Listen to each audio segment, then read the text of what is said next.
And we're live. Good evening, all. We are back with episode nondescript for the first of the 10th edition shows. I think we weren't really doing 10th edition last week. It was more of a roundup of the teams tournament we're at, if I remember correctly. Yeah.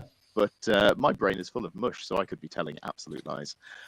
We are here to give some initial hot takes. I have been playing a little bit of 10th edition. I have been reading a lot of 10th edition. And I'm joined by two lovely chaps here who have been too busy to do that. So we're going to get some real raw takes here, which is quite exciting. First of all, as always, dear leader, how are you doing today? I am very well, thank you. I'm not too bad. How are you? The weather is nicer than it was, and by that I mean it's been raining and it's cooler. So I'm suffering less. This room, as many people will have heard me say at this point, is a sweatbox. So low 20s I can deal with. Anything above that, and I start to suffer. So I'm good, thank you.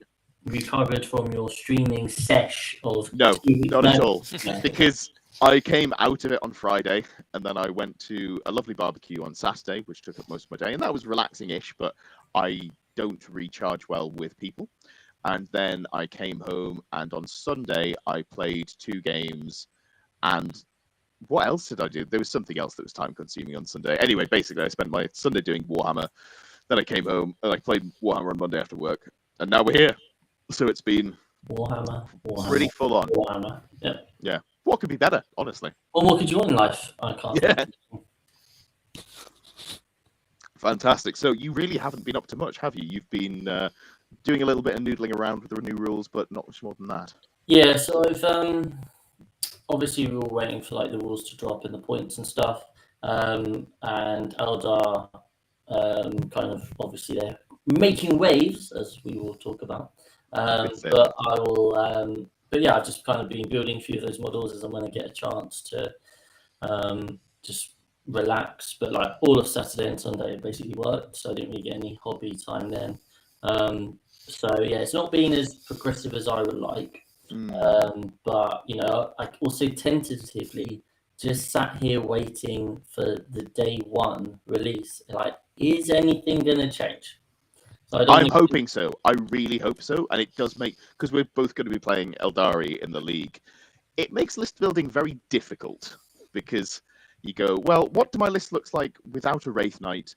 And maybe if the Fire Prisms were an extra 40 points each, and then maybe I'll just leave another 60 odd points just in case. It's an odd experience, that's for sure. Yeah, I mean, we'll talk about this building later, but yeah, I found it an interesting experience so far. Perfect. We've got our first commenter. Craig in chat says, don't let them nerf towering till I have my fun with it. I'm looking forward to playing you, and you can absolutely burn all my models off the board with your Towering Knights. And to seg into Towering Knights, we have Lewis. How are you doing, Lewis? Hello, hello, hello. I'm very much looking forward to Towering. I think it's an excellent rule change, and and we should all get behind it immediately. And by it, you mean terrain that has windows, I'm sure. Indeed. You can all feel how I've been feeling for the past 6 years playing 8th and 9th edition, where you've been able to shoot me and I haven't been able to shoot you. Yes, and the reason that we won't be able to shoot Lewis is because all of the models will be dead. Obviously, towering models don't benefit from or are, bless you. Neither of they. Didn't mute in time there, did you, Chris? Yeah, it didn't work. It's all right. Just put it in the sound effects tab. You've got air horn. You've got applause. Sneeze. Yeah. We'll edit that out in post. Don't worry. Yeah. Oh no, wait, we're live. No. No problems at all. Lovely stuff. So we've got some content coming up. We've been doing a lot of content. I've had some lovely chaps joining me while I've been doing live streams of the content. That is in the live tab on YouTube. Check those out if you want some hot takes on the indexes as they come up. Keep in mind, they are super hot takes. I've had like an hour's prep to look over 6 or 7 indexes per day. Loads of it's going to be wrong, but that'll be good for you to look at and laugh at me in about 3 months' time. What else have we got coming up, Chris? As we kind of mentioned before, there's been a big decision by us that we want to try and cover every index in depth. And so therefore we've come up with a series called Index in Depth, And in it, whose idea was that name? Yeah. I'm going to get that wrong. Just saying now. I tried it 4 times and I'm still going to get it wrong, and we're just going to have to go with it. Credit to Tom for coming up with that wonderful name. It's snappy. Does what it says on the tin. Exactly that. And so each indexes we're going to split into 2 parts.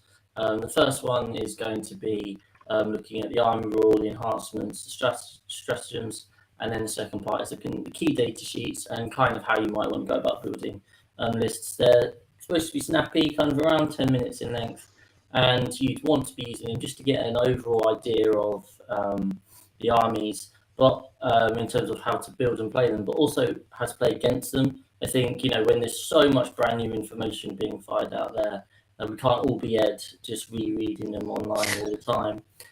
So actually watching that quick 10-20 minutes over 2 episodes just to have a feel for each of the armies, I think will hopefully help people as they go to events and that sort of thing.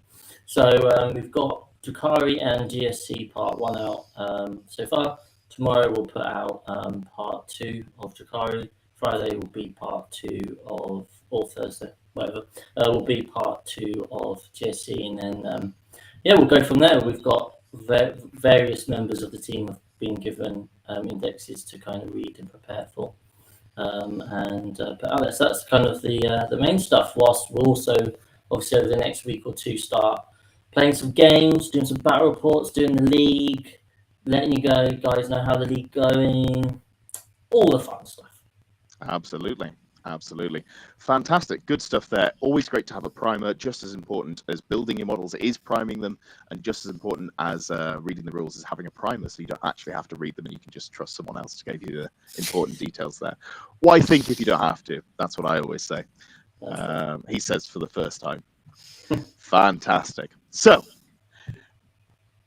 let's be frank. 10th edition's a bit fucked.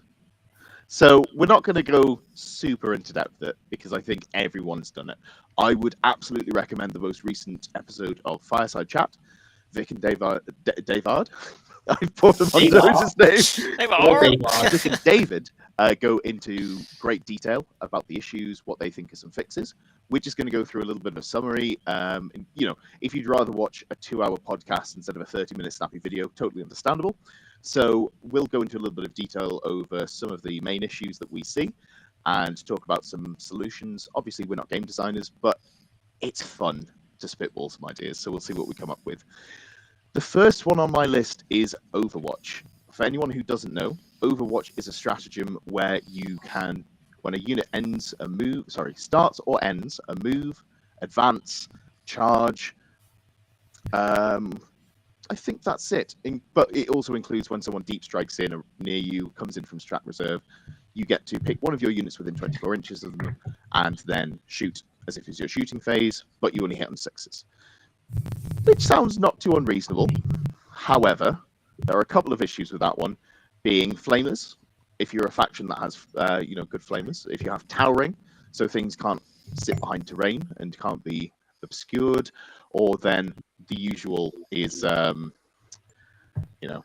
D cannons with their fate dice and the devastating wounds. That can be something to look out for. Can I get some hot takes on that one while I fix my microphone? All things with towering and flamers. Wonder what that could possibly be that makes them very good. Although I think basically with Overwatch, I assume the issue they've tried to fix with the new way of doing Overwatch is that you could effectively charge kind of chaff units into your main target to kind of absorb an Overwatch, so that then the unit that you actually want to make it into combat with makes it in. So I assume that's the issue they've been trying to fix as a result of this new system. They have done it in an interesting way, especially with allowing it in the movement phase, as I'm not necessarily sure what that really addresses beyond, I guess you could shoot at a shooting unit that's about to shoot you, potentially. Sure. I can see that you could be used for that. Although I guess they still only allow you to do it once per turn, don't they? So it's not like you can Overwatch in the movement phase and then Overwatch again in the charge phase. In theory, yes. What can end up happening is there are things like the Space Marine Captain that let you use a stratagem that's already been used for 0 CP on the unit that he's in. So in theory, you can set up a second use of Overwatch if you wanted to, or a third, depending on your army. I think Space Marines can do it again with Gilliman. Thanks to everyone in chat, by the way, for letting us know there were sound issues. Let us know if they're still continuing. I think we should have sorted it now. But I think for me, the main issue is the range. 24 inches is a pretty long range. Covers a huge part of the board, doesn't it? Yeah, you know how big the distance is between deployment zones? Yeah. Yeah, it's 24 inches. So if I have a Knight Valiant on the line and you want to move to any of the center objectives, I'm probably going to be in range of at least 2 of them. I can set up another one in range of the other one. That's it's a little bit of an issue there. Yeah. It does give me flexibility to target shooting units as well as combat units, so I kind of like the flexibility, and as a result of that, I kind of like it in a controlled manner. I think, as you say, if you've got options to do it 5, 6, 7 times, like that's just stupid, isn't it? But if there was a way to deliver it to enable units to shoot at, I guess, the shooting units or the charging unit that is actually the one they need to be worried about, and not just some random chaff. I think it's there for, that's the reason I think it's there, and I don't necessarily disagree with that. In my eyes, I think the only real issue with it is the range. I think if you limited the range to, say, 12 inches, suddenly it's not a problem again. And that kind of synergizes with the Flamers. Even then, if you've got a Wraith Knight that can see everything, and you've got 4 6s in your pool, and he's stood next to a Farseer, and you can potentially pick up any unit that comes near, you only have to avoid 12 inches from the Wraith Knight, which is a little easier to do, especially in a game where we're seeing a lot more skew towards shooting than melee. So that would be my fix for Overwatch. You got any potential thoughts on that one yourself? Yeah, I quite like the idea. 12-inch range is interesting, actually, because that is effectively what your charge range would be, wouldn't it? So it's basically what we had last only edition. Shooting units that can charge you, and although again that doesn't really address the being able to take on units that are there to shoot you, but whether Overwatch should actually be used against targets that are just there to shoot you. Because I mean, if I'm looking at my knights, I'm looking at the Valiants and things like that. One of the main strategies with playing knights and trying to win games with knights is that you need to very quickly kill stuff that kill your knights. And that allows you to then take the broad control without worrying about losing knight models throughout the game. So if you can effectively shoot and then in your opponent's movement phase shoot them again, you've got kind of 2 opportunities to take down those big threats. So yeah, potentially back to 12 inches is probably not a bad shout at all there, Ed. Yeah, perfect. And I like that you can shoot the shooting units if they have to move in position. So for example, having a squad with melter guns that moves up, that feels inherently more risky than shooting a las cannon from across the board. So I kind of don't have an issue with it thematically. I'd have to play with it to see if it ends up being too punishing for some units and you just don't end up seeing them. But that could be an issue, that a fix there. Are we worrying about Overwatch? There's a few people in chat, Felix, saying about Overwatch with all the re-rolls and exploding hits and melee units not being very good at the moment. Is the issue not necessarily Overwatch? It's the issue is there's some pretty ridiculous units going around at the moment, and giving them another whole shooting phase is really what I think they definitely compound it. But even when you deal with, for example, the Fate Dice, D-Cannons and all that jazz, I think even, for example, the great example is the Valiant in the middle of the board. And it should do damage because it's a huge beast. Yeah. And I'd expect it to really pull its weight. I don't really have an issue with that. But I think just limiting it so it has a smaller area of control. I think controlling an area of the board's great. It gives you more tactical flexibility. Controlling too much of the board, not so much. It just means you bring a Towering Walker with D-Cannons and you play Eldar and you have Fate Dice and then you go, cool, I've rolled some dice, I keep my last 2. Oh, here's a couple of 6s. There's a couple of 6s to wound and I've picked up your squad. I did that against a Ravenwing player who was moving some Black Knights up to decimate my lines, and I killed 4 of them out of his squad of 6+ chaplain, and he was left with 3 models. And then he's like, right, okay. This is less than ideal. Less than ideal, yeah, absolutely was. Did you win that game, then? No, actually. Funnily enough, I think the counter to Eldar is just Alpha Strike them. Go first. Yeah, like in the it works 50% of the time. I played into a really savage list played by Ben, and he had just disgusting unit combos. I'll not give away the whole source, but it revolves around speeders and the fact that some of them reroll wounds and some of them give +1 to wound.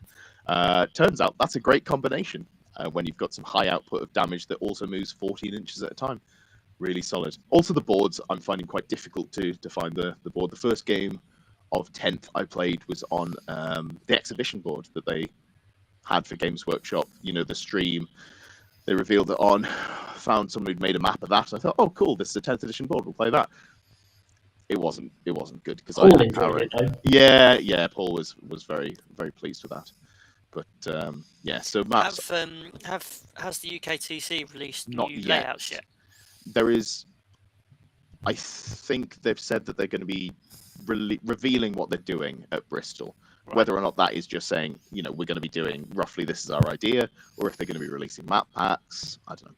It'd be nice to have something, but Because they're running Bristol still as a 9th edition tournament, aren't they? So they are, yes, because they haven't had quite enough rules coming out for it, and I think that's probably a good idea given the early Bit teething rushed problems we're otherwise, seeing. wouldn't Yeah. We do also have Felix saying in chat, melee is so ineffective and fighting units can't survive the Indirect as well. That is absolutely true. Those are issues that we're seeing. Melee feels like really limp-fisted.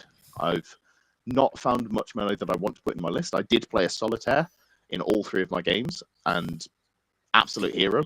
Is this the same solitaire that runs across the board and then does nothing, as Chris's does? So in 2 games, the solitaire absolutely mulched. The first one picked up some models that it needed to. The second one, it went and held an objective on its own. It's lone operative. You can't shoot it. It killed everything on that side of the board, and I was like, haha, come deal me. You can't. So that was cool. In the third game, I did try and charge it past a Tyrannofex because I needed to gambit to get some points.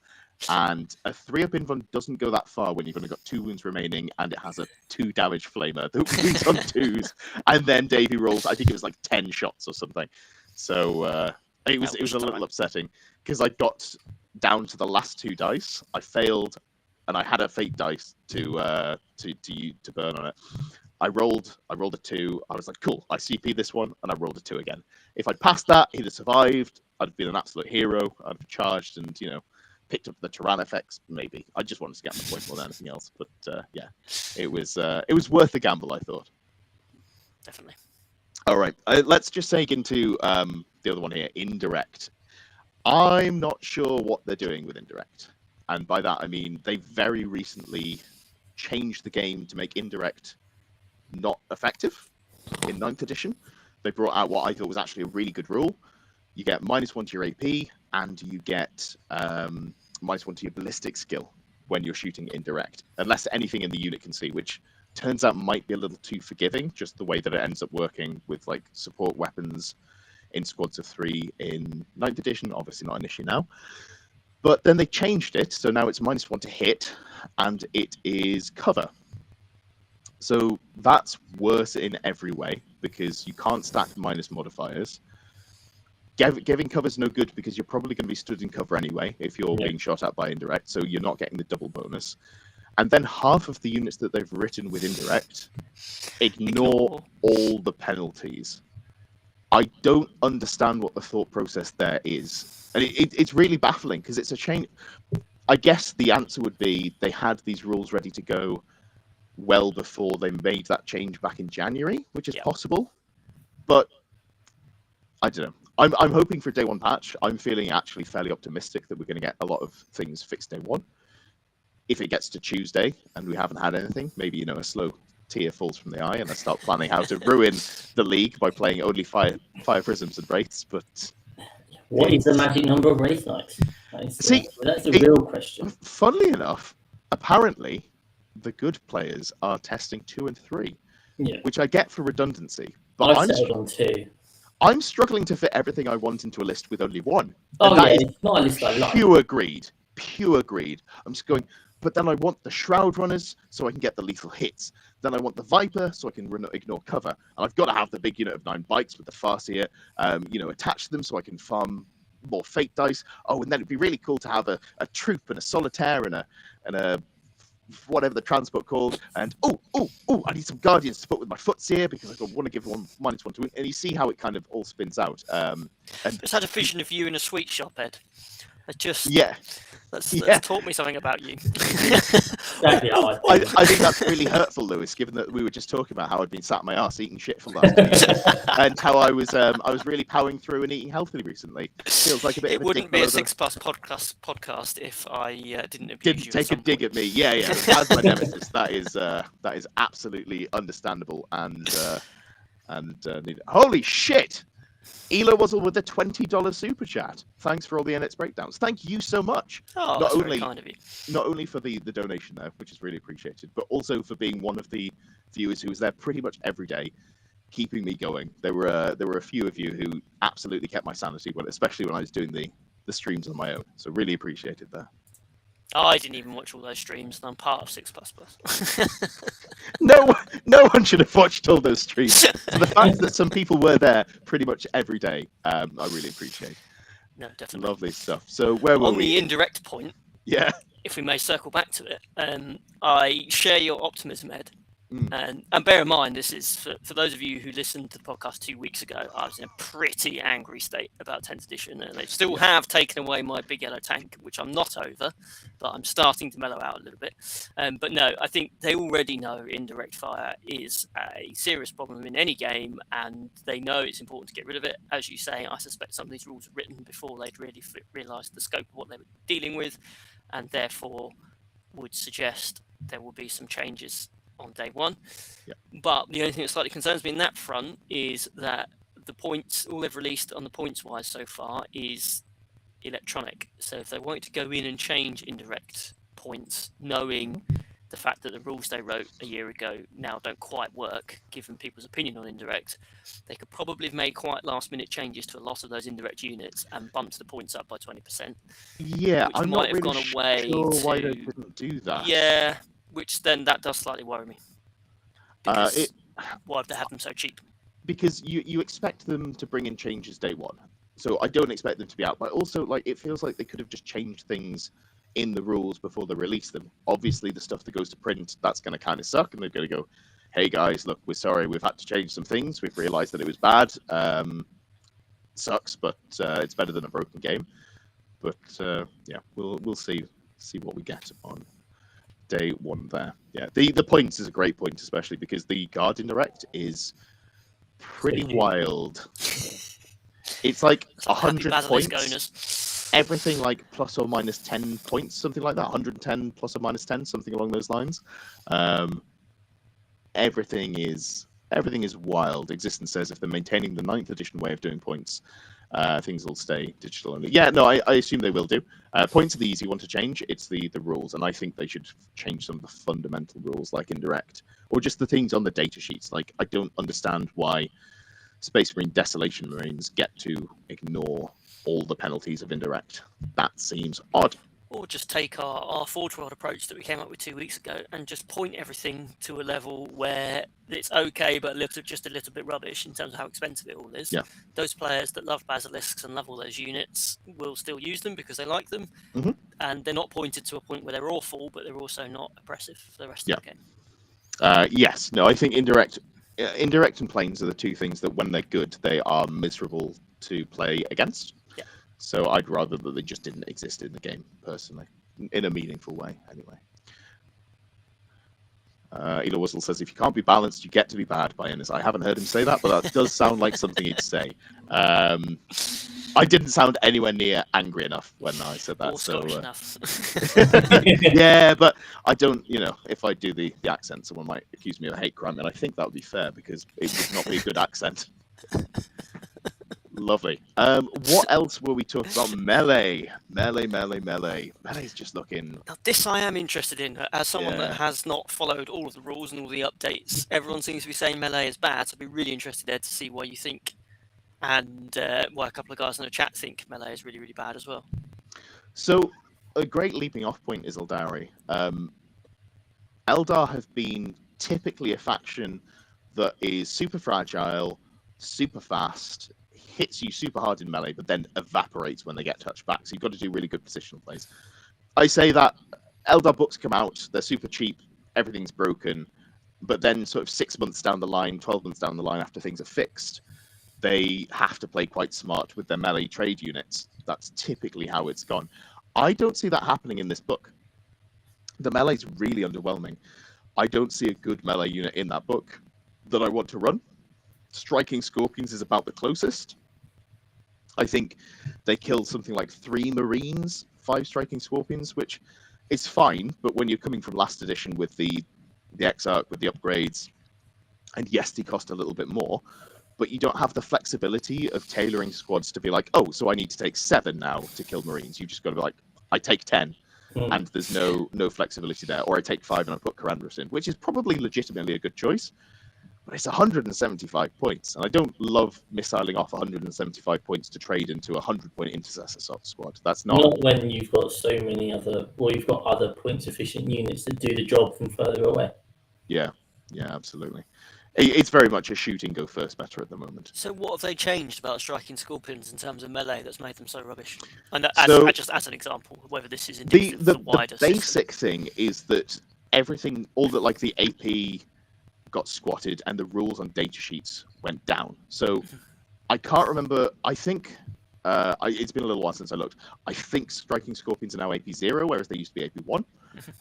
Howling Banshees was a good example. They're still strength 4. They've still got decent AP on the swords. They're still 1 damage. They don't have the busted Mirror Swords Exarch, who used to do loads of 2 damage slaps, which sucks.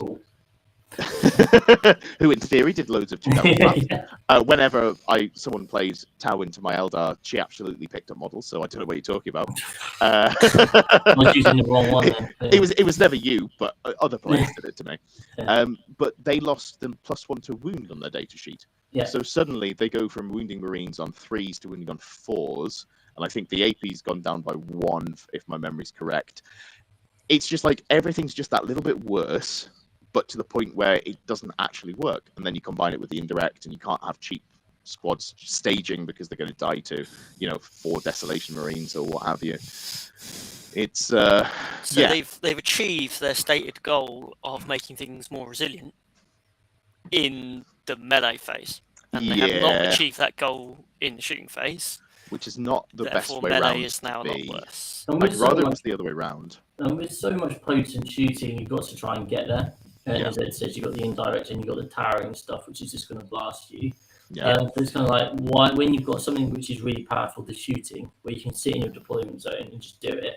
Meanwhile, the other person, even if they had tanked up melee, it's not particularly fast. Fly has got a huge nerf unless it's infantry. So the big monsters and that, they can't really get around anywhere. And you've got the fact that Overwatch exists and is so ridiculously strong in many ways and can be done like multiple times. And then as you guys say, then the melee doesn't actually hit. And on top of that, the melee phase, which you could get a lot of shenanigans from, has now changed so that you can still do quite a lot of the shenanigans, but it's really way more complicated to do and time intensive.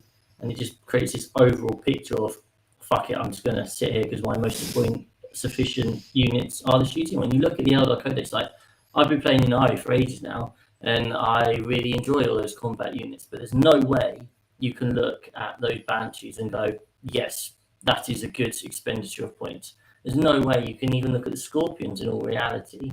The Shining Spears are fucking awful.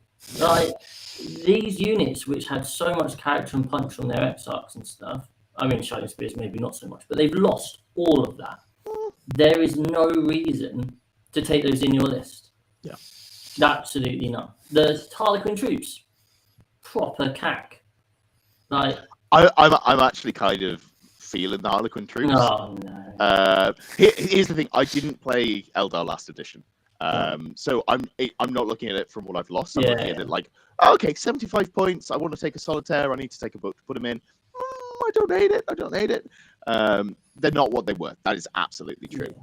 I don't think I've killed anything with them. I think I've purely used them to do mission objectives and stuff. Actually, make the most of that 4-up invuln. Yeah, 4-up invuln, and you can lightning fast them, and they're surprisingly fast. So you give them. I think there's an assault weapon in the squad, so you can advance and do an action. I'd have to double check. I haven't been doing that yet, but I'm sure there'll be play to it.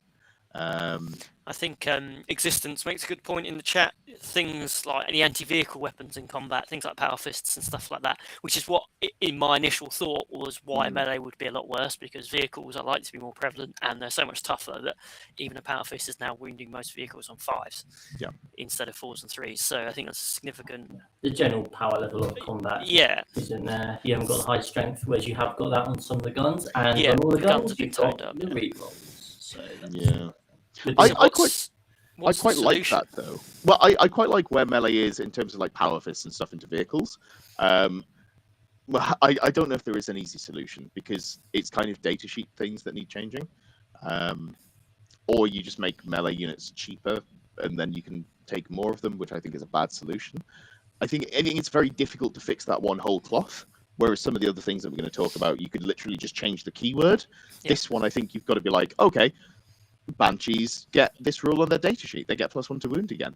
I did just think that it's quite funny that they used to wound rhinos on 4s and now they wound them on 6s. That's oh no! But I don't inherently have a problem with vehicles being difficult to wound in combat. Absolutely. I think that's fine, especially when you've got a sword. Like, no offense, it could be the most powerful sword in the world, but it's not cutting through 6 inches. Lightsabers would say otherwise. Yeah, okay, well, fine. If you remember the masterpiece that was Episode 1, The Phantom Menace, it took Qui-Gon Jinn about 30 seconds to get go through that blast door.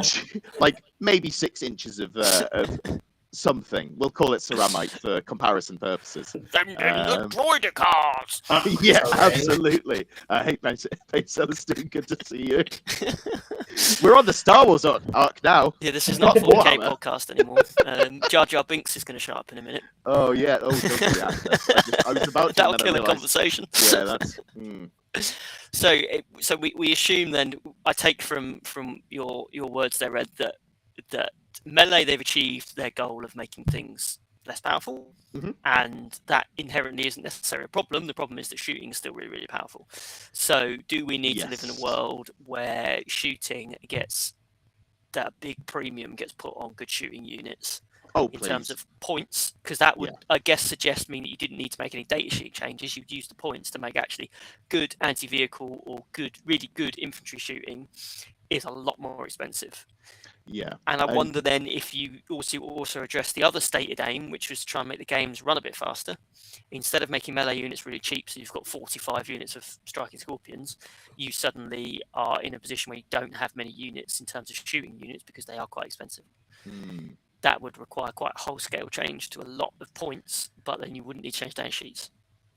Try and like patch melee units to be a lot stronger. I'd like to see a buff to melee units. I wouldn't like to see them get cheaper, because like Scorps are 75 points for 5. That's cheap. Like that's already approaching. Struggle to make them much cheaper. Sisters of Battle level of cheap. But you know, they don't do a whole lot. I think someone did the math and they might kill 3 Marines in combat, which is weird, and I'd have to run the numbers on that. They do mortal wounds. They've got devastating wounds, which is the key word that fixes things. So they're probably a bad example for melee.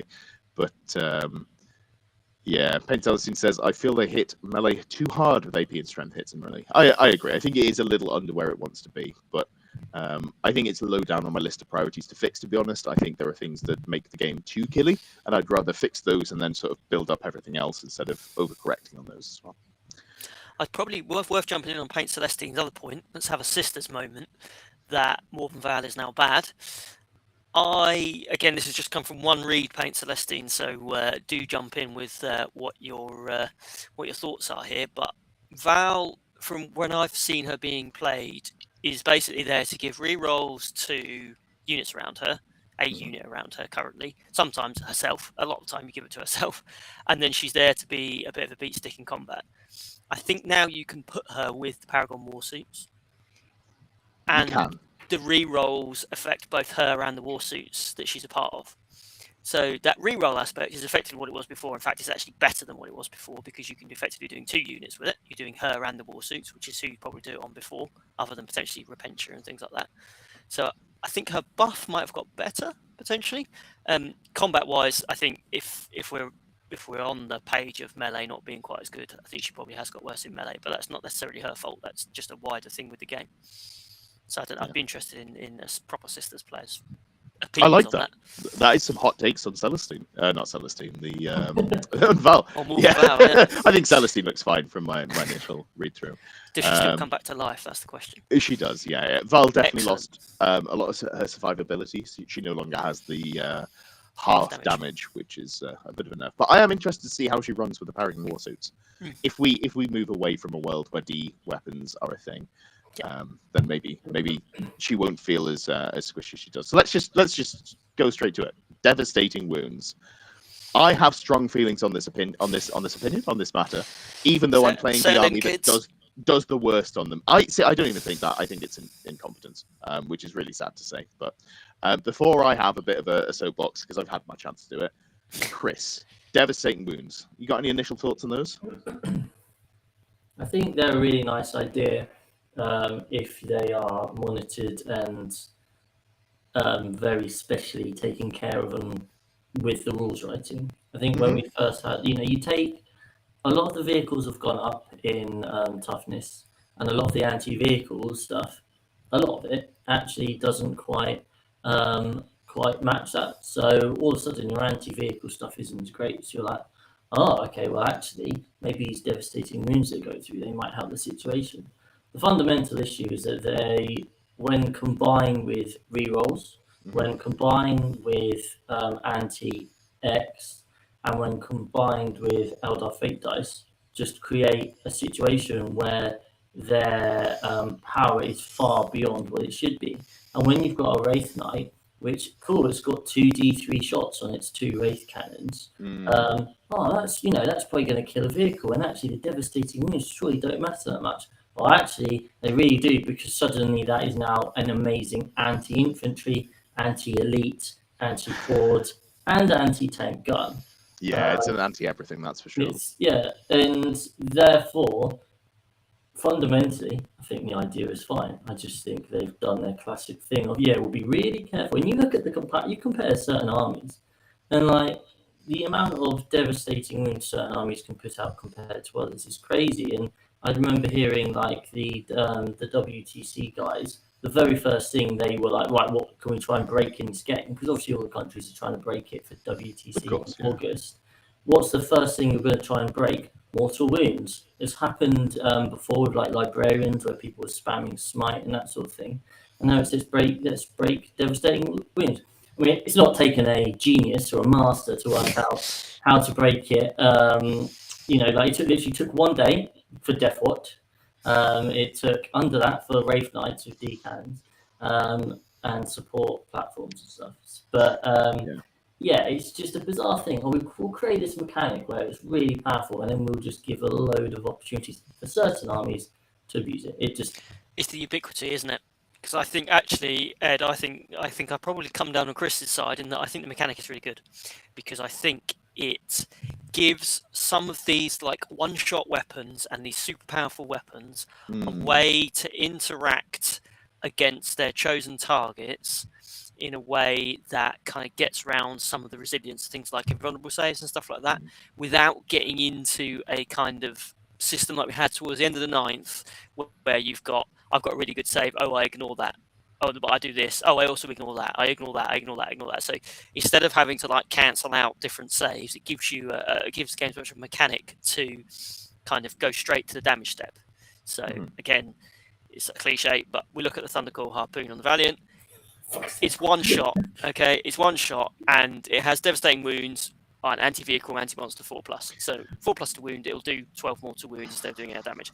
Now, if you don't have that, you're in a situation where you're firing probably one of the strongest guns in terms of lore in the game at something, and if it's got an invulnerable save, 50% of the time it's just going to ignore one of the strongest guns in the game.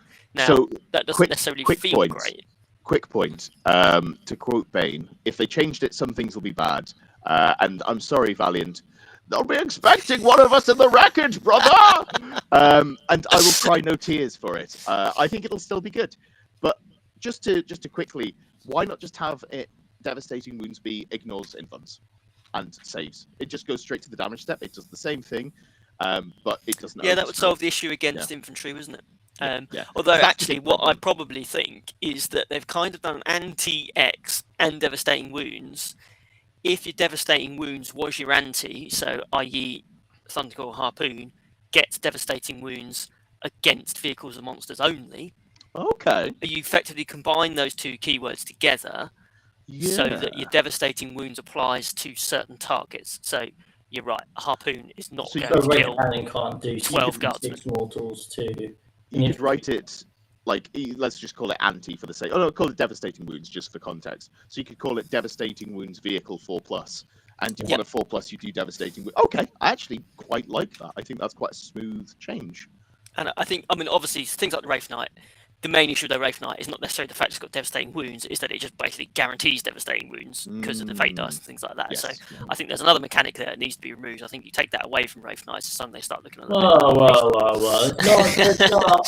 So I don't necessarily think in the Wraith Knight's situation it's the devastating wounds that's the problem. It's the fact that you can get devastating wounds without having to roll for it. So people have said that the Valiant is a 50-50 chance, isn't it? So people have put half the time you're going to do something, half the time you're going to do nothing. People have put forwards that you just change the fate dice to be a modified 6, so it never procs things like Overwatch or devastating wounds.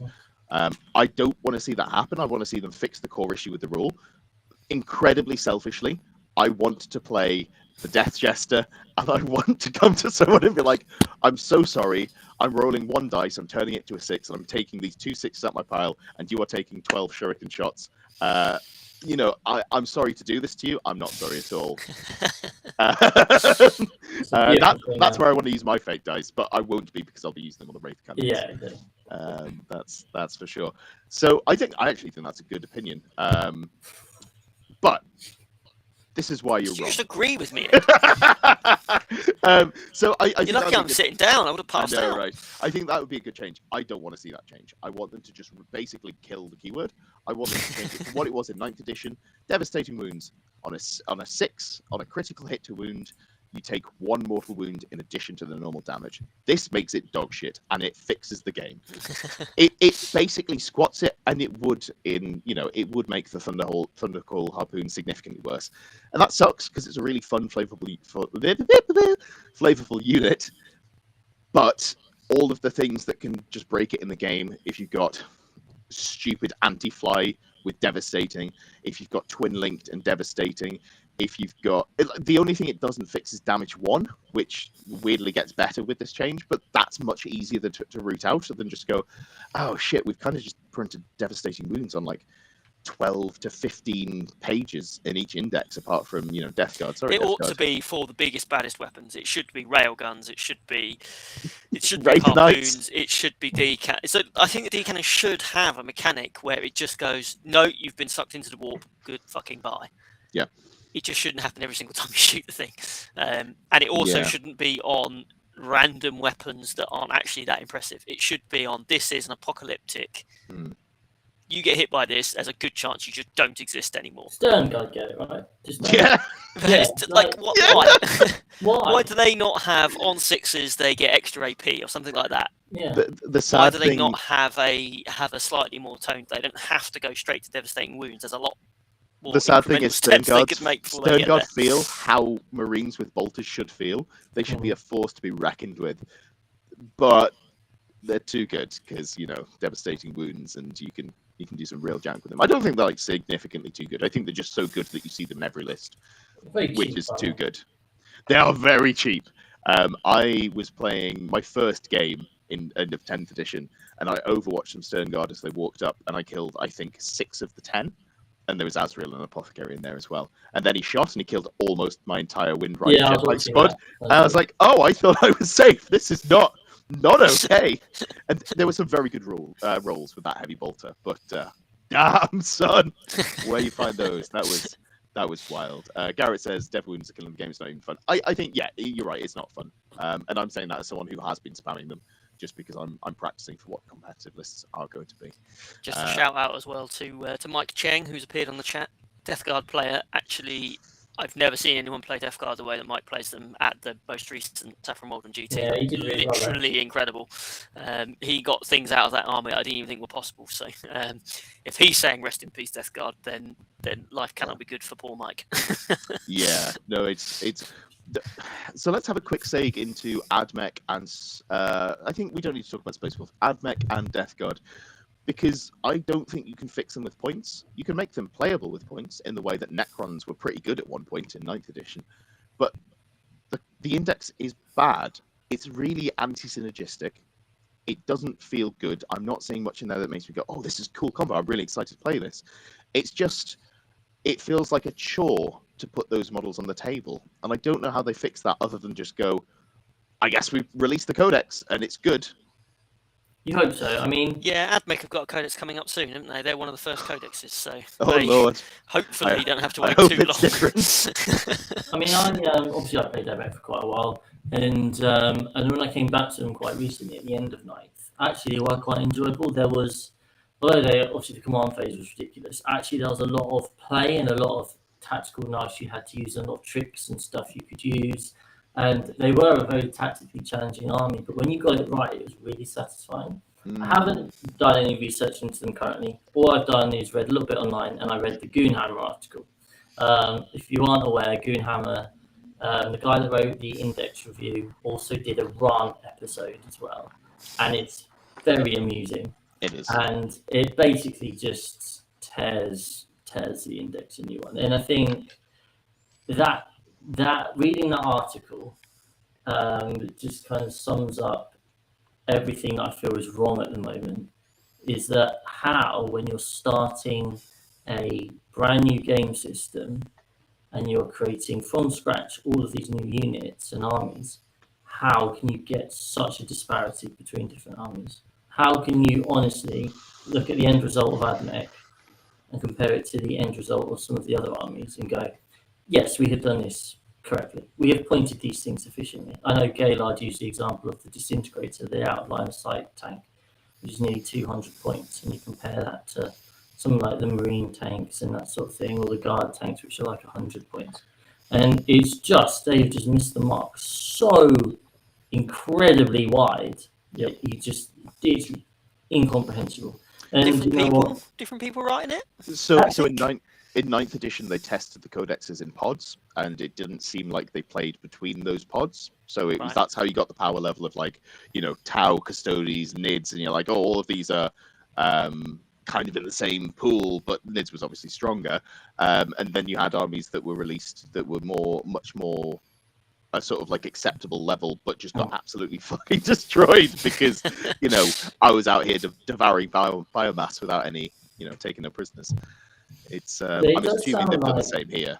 Some of the codexes or the indexes, sound like they are really good fun, and they've you take, like, I know Necrons, like, having had a quick read through of the Necrons and heard about Necrons players, like, it feels like that's Necrons, and there's some really cool gimmicks there and lots of play around that. And yet they completely removed the identity of some of the other factions, like the Death Guards and AdMechs. And so I'm sure we'll never get told, but it does, as you say, it does genuinely feel like potentially some guys or some people came up with the rules for certain indexes, and some came up for others, and just one set of people were incompetent, one set were good at writing rules, and then... Yeah. One group's definitely more dialed in than the other. If there's 3 groups, one group's really good at their job. One group is kind of dialing it in, just phoning it in, being like, hey, it's a 9 to 5 for me. And then one job is constantly on uppers. It's 1980s stockbrokers. That's what we're seeing. Whoever wrote like Aeldari and Thousand Suns, they were high. And you know what? They're having a great time. And they're playing them into each other. Like, this is great. High octane. Woo! But maybe a little bit more restraint would have been better. I'd rather have everything kind of at the underwhelming level, and you go, I guess I'm playing this. So is everyone else. Exactly, yeah. Whereas we've been with the gaming group, we've been preparing for tournaments, we've been just building these lists towards the end of 8th, which were just designed to obliterate as soon as you could. And Jamie, East, and I, we've just been to an event, and we were like, should we play a game?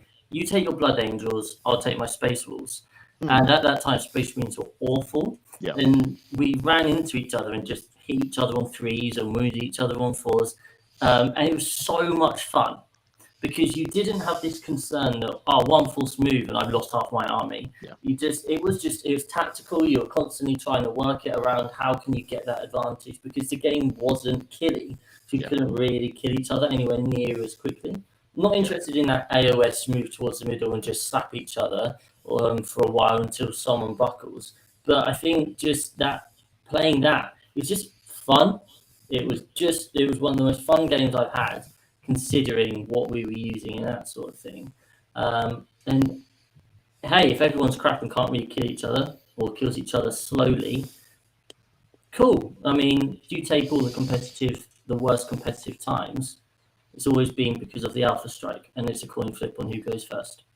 Like, you take the AdMech time where it was, AdMech had gone first, cool, half your army's dead, right?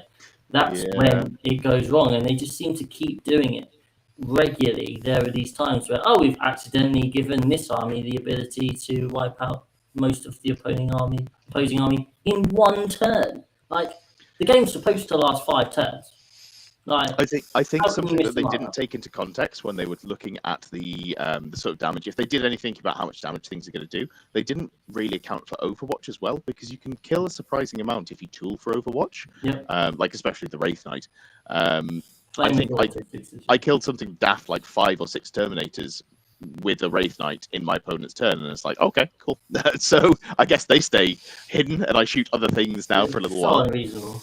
It is very unreasonable. Are you right to just shift your mic down slightly, Lewis? You're breathing into it. I would have typed that to you, but my keyboard is so fucked at the moment. Only half the keys work. So it's just embarrass you. No. There's nothing embarrassing about it. It's like it's like if you've got a bit of spinach in your teeth, I'm always going to tell you. That's the sort of guy I am. There's nothing about it you'd rather know. Spinach. So I have been meaning to tell you, Lewis. You've got some spinach in your teeth. I hadn't eaten spinach for 4 days. That's been there a while. There's some jokes to be made there, but we'll move swiftly on. Perfect. Where are we up to? So we've done devastating wounds. I did do my quick sum up. There's no point talking about it. I think that's the one thing I've ranted about the most. Towering. We kind of talked a little bit about towering, but oh my god, great mechanic, excellent, brilliant. Happy with that. So for people who aren't in the know, towering means things with the towering keyword, which is your big knights. Basically, they don't benefit from obscuring like 9th edition, but they're not penalized by obscuring. They see true line of sight. They look into your soul and they find you wanting. And then they slap you with the gats, and they go pew, pew, pew, and they run, a single warden and 2 crusaders and 5 little knights, and then they go, pick up your army, please. And it's pretty horrendous. I know. I was talking to Jack on Sunday, I think it was, and he said his demons got tabled in like 2 turns against Nassim's knights. It's strong. It's very strong at the moment. I think unless you've got serious terrain that completely blocks line of sight, I don't see any way. If I start both my Valiants on the board, move them forward 8 inches, and then just shoot at everything, the Flamers pick up, between the 2 of them, they pick up most of your infantry. Harpoons with the reroll to wound. I'm doing 12 mortal wounds to whatever vehicle I can see twice. Yeah. And then I've still got half my army to shoot. Yeah. And that's you taking the slightly jankier knights as well. That's exactly, yeah. I mean, a Valiant, I think, is a lot better than it used to be in terms of now it's only 400 points. Yeah. But it's, there's definitely some issues there. I think, to be honest, I think they've clearly tried to avoid the feels bad situation where you're playing against Tau as a knight player, and they go up to the building, they shoot you, and then they stay hidden behind it, and you literally can't do anything about it. And you just stand there and die. But they've gone way too far the other way with it. Yeah. And to a point where it just happens to your opponent in reverse, which is just bad. I wonder if they just want to get rid of the fact that Titanic used to be ignored by obscuring, and just say obscuring works on everything. And just I know it's a level of abstraction because knights are big and there's a lot of obscuring pieces of terrain that they're taller than. You just get rid of it. Obscuring means you cannot be seen and you cannot see. What if, and this has just come to me, towering means that you can see through terrain if you're within X inches of it, because then you can't be shot off the board turn 1. But as you get close, if they've got models in a staging ruin, you can still interact with them. They can't just sit there and then charge you like 5 inches because, haha, sucks to be you. That seems like a good middle ground. And that works both ways. As in, you can't shoot out at the Titanic unit. Oh yeah, until yeah. it's within 6 inches or within whatever. That makes sense. Yeah. Yeah. I don't have an issue with that. I'd probably prefer it to not be that way around, and then I just wouldn't play knights, and I'd beat them every time I played them. But let's be reasonable here. We'll try and be a little objective. No, I think if you're going to keep the mechanic, I think cut the range right down. Same as Overwatch, cut it right down so it only works when you're really close. Yeah. 12 inches, 6 inches. Just really curious to know when they were testing, if they were testing the knights, what terrain they were using. Like, what terrain are these guys using to come up with the fact that this is okay? So two-parter here. I live in Nottingham, so Warhammer World is my local. Yeah. I know the terrain that they have there. I don't know what terrain they have in the design studios. Chris Richardson in chat says it seems like they need a data analyst department to get tabs on lethality. Chris, this is a little bit salty on my behalf. What they should have done is hired me when I went for the job back in December. And then I would sit there and do maths because I'm a fucking nerd and I love rolling things out. Well, not rolling things out. I like sitting there with a calculator and working out and being like, oh, actually, this is too much. I could have saved you Games Workshop. But off the salty point, I don't think they tested it on good terrain at all. I don't know what terrain it was. Good interview. But they must have done it on big, beefy terrain. Because they don't have any there. Unless they have it in the design studios, but they don't have it anywhere else in the building. Like, how can you test it on any sort of the UKTC, on their terrain? How can you test it and go, it's weird how I can just see everything. This is okay. Yeah. Like, Ela Wazzle says, bold to assume someone did the maths and was just ignored. I think that's fair. I think they probably were ignored. That's the general thing just you get, isn't it? Whenever you do hear playtesters speak, they do say, well, we told them this, and this, and it just wasn't listened to. It is quite culty there, unfortunately. So I could see that happening. But sorry, Chris, I cut you off. Well, there goes your chance of getting a job in the future, Ed. It's fine. I've realised straddling the line. And I think they pay very poorly, and I don't think I'd be listened to, and I think it'd be a really unsatisfying job, and I don't think I'd want to go for that. Yeah. Definitely not salty. It doesn't sound like it at all.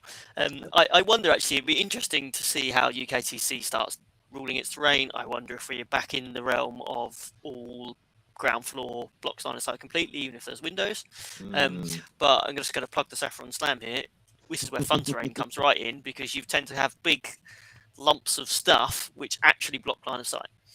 So actually, I think some of the layouts that I have, which are still dense layouts, that you're not getting shot off the board turn one, actually I think they work even better in 10th, in that if towering stays as it is, you still can't be seen.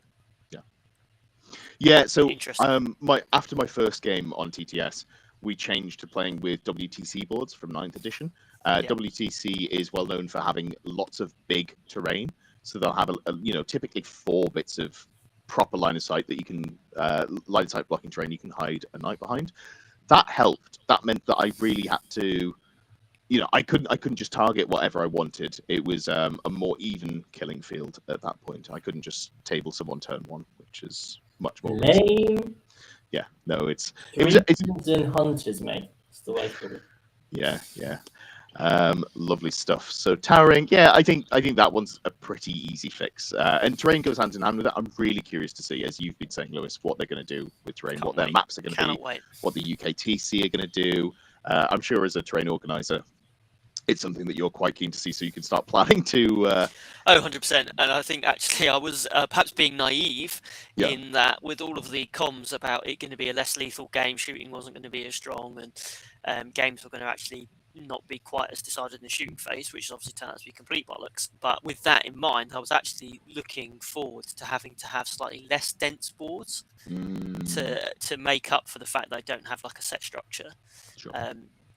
Anyone that's been to my events will know there is a lot of terrain on the boards, and there has to be, because if I didn't, you would just get them. It would just be a bowling alley, because I don't have all the L's and all that sort of kind of competitive stuff.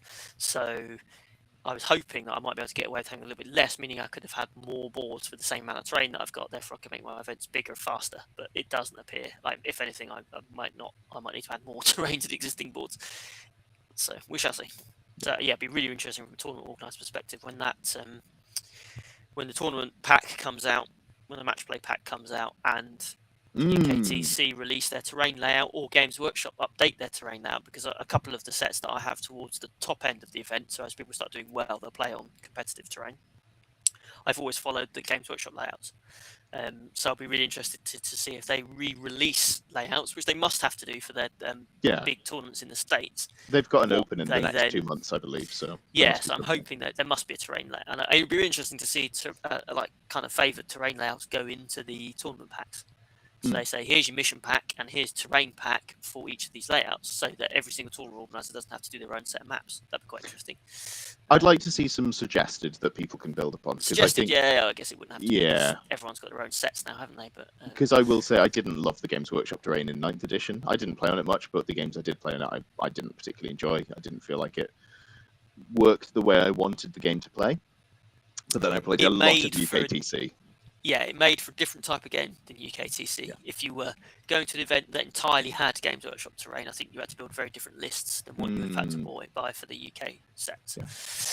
So I don't necessarily think it was a bad layout. I just think it was different to a point where I think you really needed a lot more combat, a lot more melee than shooting against those. So because there were so many opportunities for staging in the middle of the board in terrain that you could be shot in. Yeah. That it really favoured melee armies, I think. Yeah, absolutely. And I think we've been negative enough there. I think we've had some interesting discussion, put forward some solutions potentially. It'll be really interesting to see what comes out on Monday. Please be something on Monday. I have heard that we've got an article coming at some point this week. I don't know what's in it, but it is focused on competitive play. So we'll see if there's something coming in there. And let's talk about the stuff that we do like from 10th edition. Let's be positive. Woo! Let's be positive. Just as a reminder, if you do want more information on it, it's much more succinctly summed up by Fireside Chat. Vic and David do go through it. They're obviously fantastic players, both really lovely people. They sum it up well, and I think give a good opinion on why it's a problem at a competitive level, and how that drips down to the games that everyone plays, really. Lovely stuff. So I'm going to put you on the spot. Chris, you haven't been talking much. What is your favourite thing about 10th edition so far? I really like blowing people up with Wraith Knights and D-Cannons. Chris hasn't had a chance to play any games yet, so this is a false opinion. I feel like that sounds like really fun for me. I would quite like the opportunity. The first time you roll it, it is fun. Yeah. No, as I have not played any games, so it's hard to say. But I'm cautiously optimistic about the cards. So I hated Maelstrom of War in 8th. I hate cards. I hate the fact that I would play games and suddenly be like, oh, I've lost this game because you drew a bunch of cards, which means you're like 10 points in lead, when that was like 10 points was a big deal. Yeah. And that just really put me off it. But from all the things I've heard and read and that sort of thing, it sounds like they've actually done a reasonable job of balancing them.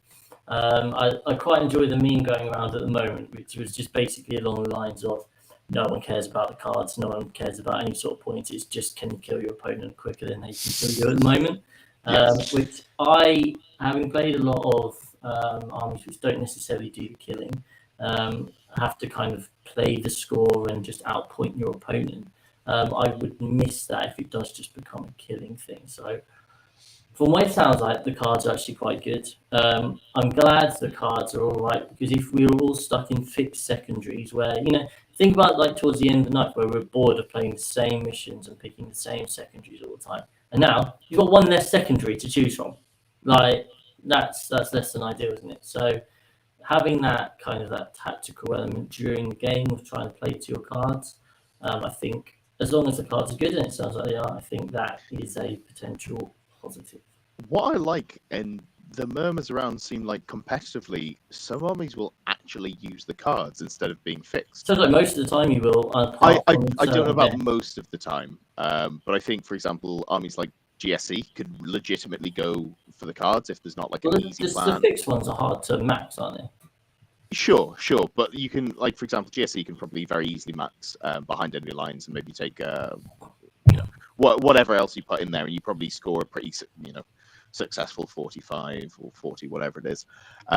Where the cards, because there's good mechanics in there that reward you. If you, for example, don't have a way of generating command points, if you take the tactical cards, if you discard one of your cards at the end of the turn, if you haven't been able to complete it, you gain a CP in that battle round.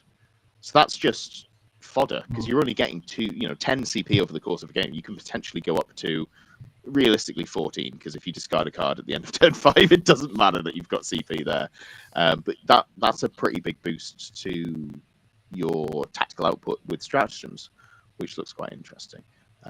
All 3 games I've played so far have been using the tactical cards, and there've definitely been moments where I've gone, oh god, okay, I guess I don't score any points this turn, which kind of lowers the disparity between the haves and the have-nots, because if you just score really poorly by pulling bad cards, it's easier for your opponents to go, oh shit, I can make a comeback here because I got 15 points this turn. How do you feel about them, Lewis? Yeah, I think it's interesting. It's going to very much depend on the type of army that you play. I still think, from the stuff that I've seen, I still think you can probably build army lists that score a couple of the secondaries really, really, really well, and potentially get over the fact that some of them are more difficult to score. And I think you just build around a particular set of cards, and that's what you then go and deliver, same as you've done in Knights. So those armies that just score behind enemy lines and retrieve, all those sort of similar ones, you could probably still build armies that do that and therefore get around it.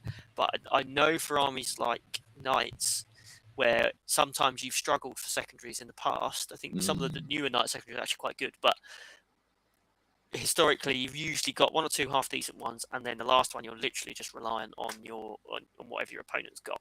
Can I get 7 points and no prisoners? Cool. That'll exactly. Do. So you're probably going to be a situation where, again, Knights traditionally don't have huge amounts of board control, things like behind enemy lines, stuff like that. So there's going to be a load of secondaries they can't necessarily do from that pack. So to have the flexibility to run in and go, actually, I'm going to randomly draw this, and there's going to be a load of killing ones in here that I just need to kill a load of stuff and I get some points, and just rinse and repeat that through. It allows you to use the flexibility of Knights in terms of their damage output and where you can position them on the board.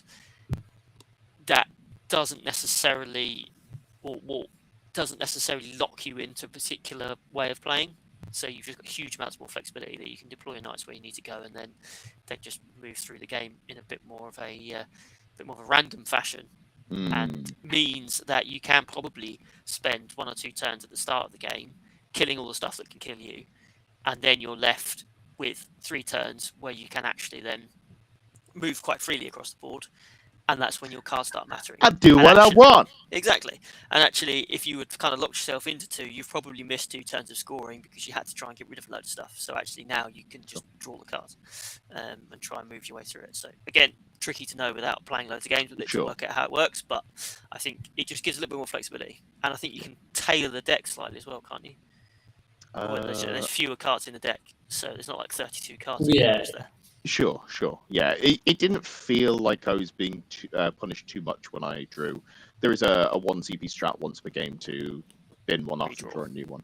Yeah, and I believe that takes it out of the deck as well, so you're not punished for being like, oh crap, they've got no vehicles, so guess I can't do anything here. Is there a mechanic for if you physically cannot achieve a card, you get to redraw, or is that not? There quite possibly is. I'm not going to lie. I have been absolutely freeballing it because I've been looking at the army rules for so long. I've forgotten what the core rules are to an extent. I have like a rough understanding of them, and I really need to go through them. But I haven't looked at them since me and Davey went through and read the leaks. And he goes, "Can we get in trouble for this?" But we've been fine. We've been fine, Davey. They haven't come for me yet. Who's that at the door? Oh God. Ultimate Funk, thank you. Thank you for the kind words. We who are about to get dev wounded to death salute you. Absolutely. All right. Lewis, what is your favourite thing about 10th edition you've seen so far? My favourite thing. You can't say towering. This is bad for the game. It's not. It is towering, but I'm not allowed to say that. So, no. What I really, really like, and this is something I think the game has needed for a while, is the volume of crap that has been cut out in terms of all your sub-factions. 45 million stratagems, 25,000 relics, 24 million warlord trap, all that sort of stuff's gone. There's just so much. I mean, it's nice sometimes to have that depth and complexity, but actually from a competitive standpoint, to just have 6 strats that are half decent that you can just use, because that's all you were using anyway. You just had to know 55 others just in case they came up. All that stuff to have been gone It's brilliant. I've talked about it in previous podcasts, but having been to the Gibraltar tournament, SM Battle Reports a couple months ago now, in April, they comped the way that you built your army in that you actually had to plan your Pick strats in strats. advance. You could only have 5 strats. So to walk into a tournament knowing that I only needed to remember 5 strats, I'd made my decision, and that everyone else only had to know the 5 strats that they'd chosen, took so much stress out of the game. So many field splads completely avoided by the fact that you didn't have to learn literally 200 stratagems to try and be anywhere near competent at the game. So I think that's a really good change for new players in particular, but also for competitive players in that just removes opportunities for jank and overload of stuff. Obviously, clearly there's other issues with the game in terms of jank and combos that they should have probably thought about, but a lot of we're not seeing huge stratagem nasties sitting around. There's a few good ones, but actually, and then the same goes to the army rules and things like that. It's all been condensed down. It's all nice and straightforward. You've just got a few things to think about. So I think that's a really positive change for the game. Sure. Yeah, no, I like it. Feels like they've mostly hit the nail on the head with the stratagems. There aren't many books where you look at the strats and go, oh, this is great. I actually really like all of these. Maybe there's a couple of them that are situational but good, and then the rest of them are just good. You'll have like an offensive strat. You'll have a defensive strat. What is quite interesting is the timing on the strat. So, for example, Armor of Contempt. You can only use in your opponent's shooting or fight phase. You can't use it if you get overwatched. Yeah. You can't use it if you charge someone in your fight phase. So it'll be quite interesting to see how that pans out. Yeah, I think that's 2 other things actually. What I would flag in terms of the actual stratagems there are, the way they've laid the stratagems out is excellent. I think that removes a lot of opportunities for confusion about when can I use spec scan and things like that. All that stuff's gone because it just literally clearly lays it out. Yeah. But you've also actually, what I also quite like is that you start on 0 CP. I think that's a much better way of doing it because you're not ever going to be in a position where you're going to spaff 12 strats all at the same time. Yeah, You no, are obviously it's actually going good. to build you, and your opponent is going to know if you're building a stockpile of stratagems. They can go, actually, he's now got to a point where he's got 4 CP. Quick look at the 6 strats because there's only 6. It's going to take me 30 seconds to look through them all. Yeah. Christ, he's going to do this, this, and this. I need to be really careful of this. And actually, you can kind of play around what your opponent's doing and just building up CP. You're sitting there going, what's he doing this for? I like how it really. I've got 12 CP. I'm going to do this awesome combo 4 times over, and there's going to be nothing left. Yeah, it really limits the turn 1 alpha strike in 10th edition. That's again. That's nice. This is again. They've clearly had an idea, and in this situation, they've implemented it really, really well. Yes. The idea is good. The execution is flawed, I think. Well, the execution of the strats, I think, is really, really good. I think the way they've done it is excellent. Yes. I think you've just then the units are way too undercosted and way too powerful. So they've kind of solved the strat Only some of them that we had, and then introduced a different problem. So yeah.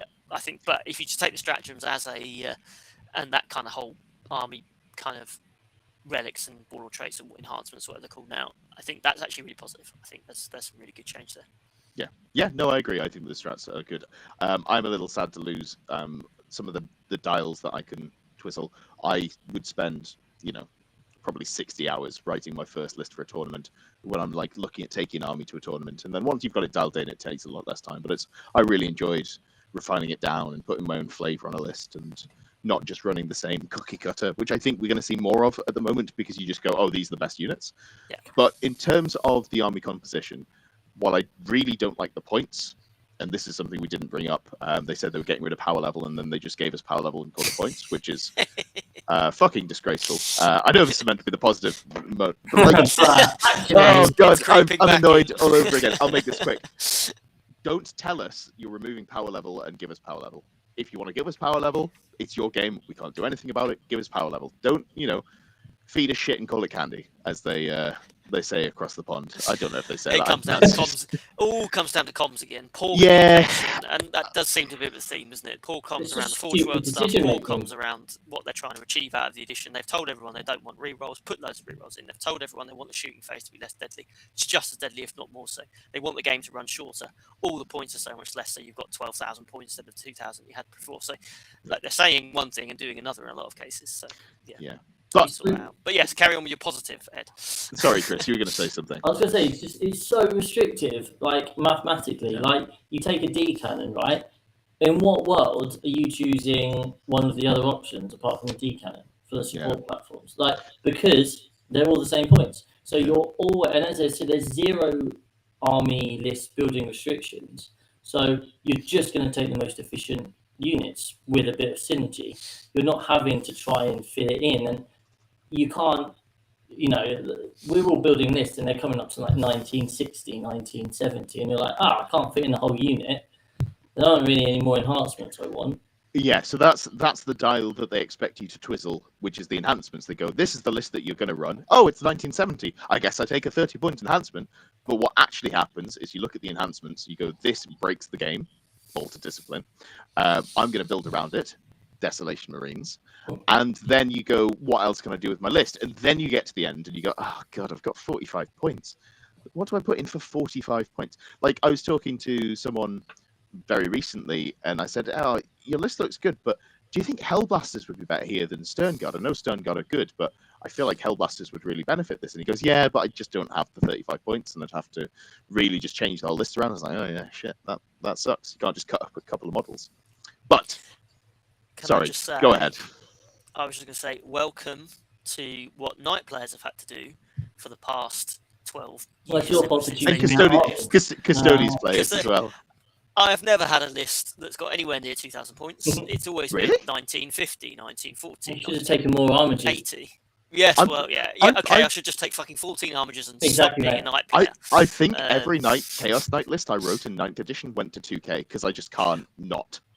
Well, yeah, and obviously within the newest 9th codex for Knights, you had pointed upgrades which allowed you to fill some of those gaps, and then obviously chuck assassins in and stuff like that. But actually, if you just built Knight lists, sometimes it was a challenge to get near 2,000 points, and actually it's quite funny to see people getting annoyed about that. It's just the Chaos upgrades were even cheaper as well, so the dials on those were really easy to just be like, oh shit, I've got 15 points. Fights first on this, or whatever. Something you wouldn't normally pick. Anyway, this is the positive section. I really like the data cards. I don't think they necessarily got everything they need on the data cards. I'd love to see like a +1 to wound on the Banshees, for example. Yes, no one's going to be crying tears for Aeldari players, but we'll get to that in a second, actually. But I really like what they've done with the data cards. I think they're great. Yeah, there we go. You've got them there. I've got my codex printed out. I've ordered it in a correct way round. I haven't ordered it the way that Games Workshop did it. I've got all my HQs, and then I'll go to my troops. I know troops don't exist anymore, but it's in the brain there. You know what you're looking for. Yeah. But even though I'm playing a new edition of a game, I look at it once, and it sticks in my head, and then I go, oh, hold on. Was it AP1 on the weapons? Flick there. Cool, it's on there. Do they have any rules? They definitely don't have any rules on the data sheet. Nice and easy. What weapons have they got? All the good ones. It's very simple there on the data cards. So I think I do quite like that aspect of it. I think this is something they should have brought in before, like just being able to bring 6 or 8 cards to a match and be like, hey, these are my units. Do you want to have a quick look through them? And you go, cool, I'll have a look through yours. Although I'm not looking forward to people getting their grubby hands on my property. I'll kind of try and keep pristine. That's actually a concern. But yeah, any thoughts on the data cards? I really like them. Similar to you, I think it's just nice to be able to print. I've just got them printed. I probably will get the actual ones when they come out. Although someone earlier in the chat did say that I think its existence said that there's a line in the announcement on Warhammer Community for the cards that mentioned that the digital versions, which they've got online at the moment, are the latest versions. Which suggests some of the printed ones might not be up to date, which is frustrating. But you can just write on them whatever the changes. It's just nice, as you say, to be able to dish out. Say, oh, I've got 10 different units. Here's my 10 cards. I can just flick through them. I don't have to look through the whole book. And actually, because they've gone for this change, putting all the rules on the data sheets, I don't have to flick between page 130 to look at the Warlord trait and 160 to look at this, and then 10 over here, and then look over here, and all the weapons are over here. Everything's on the one card. So if I'm using my Barb Gaunts, don't know what a Barb Gaunt is, that's one of the new ones, I can just go, it has a bio cannon. Why does it have a bio cannon? They're tiny, aren't they? I'm just discovering Barb Gaunts.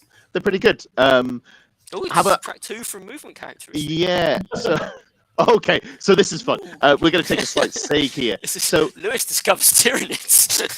It's -2 from move. Is it from advance and charge as well? I can't advance quite and remember. Charge rolls as well. Yeah. So you know how in 9th edition it was if you make an advance, a normal move or a charge, subtract 2 from the move. It's not that. It's -2 from your move characteristic and -2 from your advanced roll, which means if you advance, you're minus -4, 4 inches. baby. So let's just Death pick Guard on. going backwards. What happens when we get to negative numbers? You've Do put they 2 go and 2 1 together. inch in the other direction? No, it doesn't. It doesn't go negative because they move 4. The maximum you can remove from it is 4, I believe, unless there's anything else you see. Of course, even if they roll a 1 on their advance, they'll still go. Yeah. Yeah, so they'll go a whole 1 inch. Ela Wuzzle's calling me out in chat. I'm not going to read that one because apparently I say that word wrong. Anyone want to read it out for me in case? What, segue? How do you say it? No, so Segway is that's the little scooter that people Yeah, but ride you're on, going right? to segue into a different. What? What am I missing? Is that literally how it's pronounced? Yes. Oh, God What's damn. that word? I think I'm too old to Seggy. change. No, I've been saying Seg. Seg. Um, Seg. I used to read a lot. I didn't really get much screen time growing up, which is fine. It's not like I wasn't abused. But my parents would say, "Oh, have you only ever read that word?" in a mocking way, politely mocking, but you know. And that was because I used to read so much and just be like, "Fuck interacting with other people. Books are way better than these losers." Yeah, so a lot of my vocab is things that I just say because I've read it that way and I decided did that's that what it as is. well. I remember reading a history book, medieval history, when I was a teenager. Yeah, Talking to my dad, I was like, "Oh, these tree buckets are like really cool." yeah, Dad's like, "What is a tree bucket?" I showed him, like, trebuchet. yeah, Yeah. yeah. That was like every conversation I had growing up. So, Ed, I'm going to put you out of your misery here. I'm on vocabulary.com, Mhm. which is the Oh no, most I reputable believe source. you. You don't need to. Segway does not source it. sound quite how it looks. It's pronounced Segway. Yeah. So but- I don't know. I assume this came first, and then they invented the little thing with wheels that you can kind of whiz around on. Yeah. Yeah. So yeah. Don't back me up in the chat, Ela Wuzzle, after you've just called me out. How dare you? But yeah, no, the English language is weird. I love the whole meme of it's just the it's the language that goes into the dark alleys and mugs you for your words. It's very very much how that works. I think I'm going to keep saying "seg," knowing that it's wrong. Because It's going to be your better. thing. A bit like the Americans who pronounce Nietzsche. Listen, Oh! or listen to any of their podcasts or anything. They'll be like Nietzsche, like any of those. I don't know. They say Nietzsche. Maybe you're listening to philosophy podcasts. Well, I don't want to agree, but no, their pronunciation of it is correct. No, I should probably take the feedback and pronounce things correctly if I'm doing big words on internet man camera now. So, all right. The cool. other one that comes up a Segue. lot in my brain is melee. What Is it? Some melee? people say melee. Melee. I've always said melee. I'm probably guilty of saying both, honestly. For anyone watching, here's the secret: say things confidently, and you'll get away with it 90% of the time. I've been saying "seg" for 29 years. I wasn't talking at birth. I've been saying "seg" for probably 19 years, and nobody's called me on it till now. So just look people in the eye, say the things incorrectly, and if they tell you that you're wrong, just be like, "Thanks for the update," and try and file that way and get it right later on. Cool. So we've just mocked the way that I speak for the last 5 minutes. Segued into your speech. Segued into my speech. Oh God, I don't like that. It feels wrong. It's a niche conversation to have. That's for sure. So niche. And Right. that, ladies, I am now gone. Let's be done for the night. Well, we've picked one each on the positives there. Was Did yours anyone have positive? Where was your positive in that? the data cards? Oh, the data cards. Yep. Sorry, my They apologies. are I really got nice. excited by the barb gaunts being able to screw up Mike Cheng's Death Guard. Then we went to ruining Death God's Day again because that's what they need. Lovely stuff. I don't have anything else. Not that there aren't more positives, but I don't think there's any point in going around and doing a second round robin of them. How about we just go to the questions, see if we've got anything. If you do have any questions, please do wang them in chat. We will get to them as we can, and we'll go with them. We don't use the word wang anywhere near enough in today's vocabulary. Absolutely. Do you want to talk about list building and how to approach list building in 10th? Oh yeah, and I was going to talk about Aeldari. Here's my hot take. I think once the obvious things for Aeldari are fixed and the points are fixed, I think they become kind of dog shit. And there are a layer of units that you have to nerf. People are saying that it's a deep book. My hot take, I don't think it is. I think once you nerf the obvious shooting platforms, it's kind of like all the melee's bad. The mission play is fantastic, but you're going to really struggle to kill things. And if they fix devastating wounds in the way that I expect them to, which is to stop it from being a problem at all, I think Eldar are going to really struggle. And that is a better place for the game. But I'd love there to be a middle ground. Yeah, no, I fully agree. Like you go through the book, and once, as you say, once you get past the obvious things and the undercosted things, of which you can spam and have this ridiculous shooting platform, then actually a lot of the strength has always been the speed with the jet bikes. Well, actually, these things, Fly is now massively hammered. We didn't even talk about Fly. God. Just so many things. Yeah. But yeah, now that the bikes aren't quite as effective. You know, there aren't that many other ways outside of devastating wounds and fire prisms to get that vast quantity of high quality fire. You know, there's no Hail of Doom equivalent or anything like that. And I can definitely see just into some of the armies which are hard to kill or have large amounts of output. I can see Eldar struggling a lot. They're just leaning on this horrendously overpowered crutch at the moment. And as soon as that goes, I think they'll be very, very middling. If they fix devastating wounds, which I hope they do as soon as possible, but they don't hit indirect, I think Eldar become a non-army because I don't understand how you play the game with the units they have into the non-line of sight that the top armies can bring. You're going to see Guard obviously have great indirect. You're going to see Space Marines. Here's a quick fun fact for you. 5 Desolation Marines with the buffs that cost them not very much to kill 5 Custodian Guard in cover out of line of sight. Well, mathematically? Yeah, mathematically. It is disgusting. That's insane. Yeah. So you combo the strat to give them AP, you put them in the dev doctrine. That means that you get your exploding hits on 5s instead of on 6s with bolter discipline, which you've got in the apothecary in the squad. Spoiler, that makes it even harder to kill them because you kill one with non-line of sight. The apothecary brings it back. You put your Oath of Moment on them, which obviously you're going to do into a high value target here. So that it is a commitment, obviously. But you know, you're rolling all your hits, you're re-rolling anything that isn't a 5 or a 6. You just fish for those. You end up with something daft like 55, 57 hits. I can't remember the exact number. What? Yeah. So the problem is, here's another problem. Blast. They only have D3 shots each, but because it's a 10-man squad, because people are going to be running 10-man Custodian Guard squads because they're really good, you're getting +2 shots per gun. Because Blast is now +1 shot for 5 models. I like that. I do like that. I think that's apart from squads which have non-line of sight guns that are D3 Blast. The issue isn't Blast. The issue is the indirect fire. Yeah, but it's all these individual mechanics are fine, and it's when you combine them together in a stupid way, it gets ridiculous.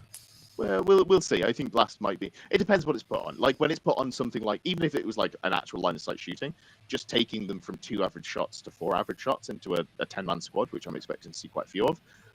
That might be too much. It basically doubles the output. But yeah, so you get your 57 hits or whatever it is, and then you're wounding on 5s, but you're rerolling everything, so you get half of those, and then they fail their saves because you've got AP2, I think. It just gets very silly. But yeah, you kill 5 Custodian Guard in cover. Woo! So, Ed, you played a few games now. And you played in different armies. Do you think at the moment the optimum way to build this is just to try and build as killy as you can, as durable as you can, ability to react to cards? What do you think? How have you felt? You want to try and table your opponent on turn 1. You want to bring the most alpha strike list possible. The list that I struggled the most playing into so far was Raven Wing. I always get those two wrong. Raven Wing with the land speeders, really fast, really efficient shooting, because they could get angles on the things I didn't want them to kill. And that was, funnily enough, a problem. So they were able to pick up, because I went second. I put a picture in the group chat. I think they killed a fire prism and a night spinner, and all my bikes and my shroud runners and something else. A Viper, yeah. I lost legitimately probably like 700 points, and that was on the WTC line of sight blocking board that we were playing on. It was, it was interesting. That was the one game where I felt like I was on the back foot, whereas the other games I've just been like, even though I've gone second, you've kind of bounced off me, and then I've gone, pew, pew, oh, I get to win the game. So then is it a matter of killy, and then a little bit of forward deploy to like move block? Because if you have 15 rangers, do you get alpha struck in that way?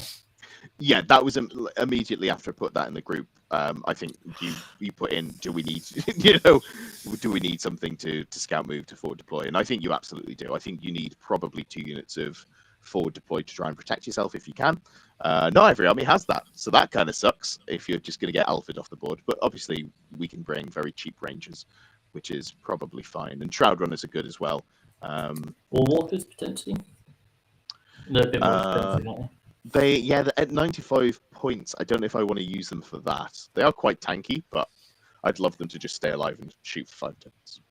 They're But yeah, no, it's interesting. We're going to see what people are bringing. I'm still surprised that people want to bring 2 Wraith Knights, because it feels so punishing in terms of what you have in your list. But I guess it's just the redundancy, because no one's killing 2 Wraith Knights in one turn. And I guess also, like, if you take this rule of thumb that Eldar are the best, and basically no one can really run with them, then it comes down to the mirror. Sure. So then, what is the best mirror build into 1 Wraith Knight? It's 2 Wraith Knights, isn't it? Yeah. And then when you come, but then you go, well, what beats 2 Wraith Knights? Is it 3 Wraith Knights? I don't think it is. I don't think that's correct. I think 2 Wraith Knights and 3 Fire Prisms. Yeah. The lists I've been building, so I really want to take the Incarn, just love the Incarn. So I kind of have a 1 Wraith Knight and an Incarn list, and then I built a 2 Wraith Knight and an Incarn list. I had to drop the Incarn, just because I've got a 1 Wraith Knight on order because it's a really cool model, and hopefully I'll get to use it a bit before. Yeah, well, the avatars. I did build a list which was 3 Wraith Knights, an Avatar, and the Incarn, which I think would be funny. And I think some armies would be like, this is ridiculous, but I don't feel like it's got that great play. But I've kind of set, I'm not putting anything on the table, but it does feel like 2 Wraith Knights, it's good. The mix of how many Fire Prisms and Night Spinners, I think, is an interesting one as well. I think there's that element of the Fire Prisms are just so hyper efficient for their points. Why wouldn't you take 3? D-Cannons is another interesting one. If you're playing on these terrains where the 2 Wraith Knights can see everything, then you don't need the D-Cannons to fish. I think you take 1 and you put it in Strat Reserve, and you try and kill as many Desolation Marines as possible with it. The turn it comes down. I think that's the use of the D-Cannon. I mean, they're 85 points, right? So 2, as soon as you get to 2 and 3, it does feel like a chunk. I definitely wouldn't want to take more than 1, I think, unless I was dropping the Night Spinner, at which point maybe I'd take 2. Yeah. The Night Spinner is an interesting one because you look at the maths behind it, and it doesn't actually. I've been rolling it out because, in a theory, it kills 8 Marines pretty consistently. Turns out it's not 8. Consistently. 3. I don't know what I said. I was just gonna say, 3 Marines is what I've kind of like heard people say, and is that the value? Are you getting enough value out of that?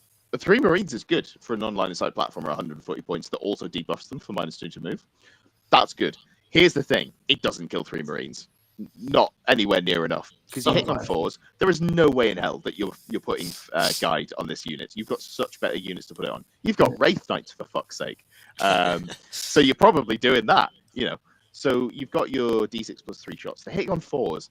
When I've been kind of just sat at my desk rolling it out, just out of curiosity, I've been rolling like 2 hits a lot of the time. That doesn't feel good. That doesn't do what you need it to. And then you roll your wounds, you're like, oh, I didn't get any 6s to wound. And it's AP 0. So they're going to be taking 3 percent. Okay, I'll just fish. And you're like, oh, I got no 6s again. So I just rolled 6 dice. Oh, I got no 6s. Let me just re-roll them all. I got A6, and then there's 2 saves here. I got a triple one, you wouldn't believe it, and they passed both their armor saves.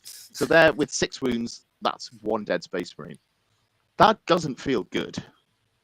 And on that chassis as well. Yeah. Which is It's hard to hide. big. Yeah. It So, is a beefy. I'm starting to think, so then you've kind of got this, right? I've got 2 Wraith Knights, I've got 3 Fire Prisms, potentially, maybe 2. Yeah. I really like the 10 Rangers with Illic. 10 Rangers. Oh, 10 damn, Rangers. son. You chose violence. So 10 Rangers with Illic.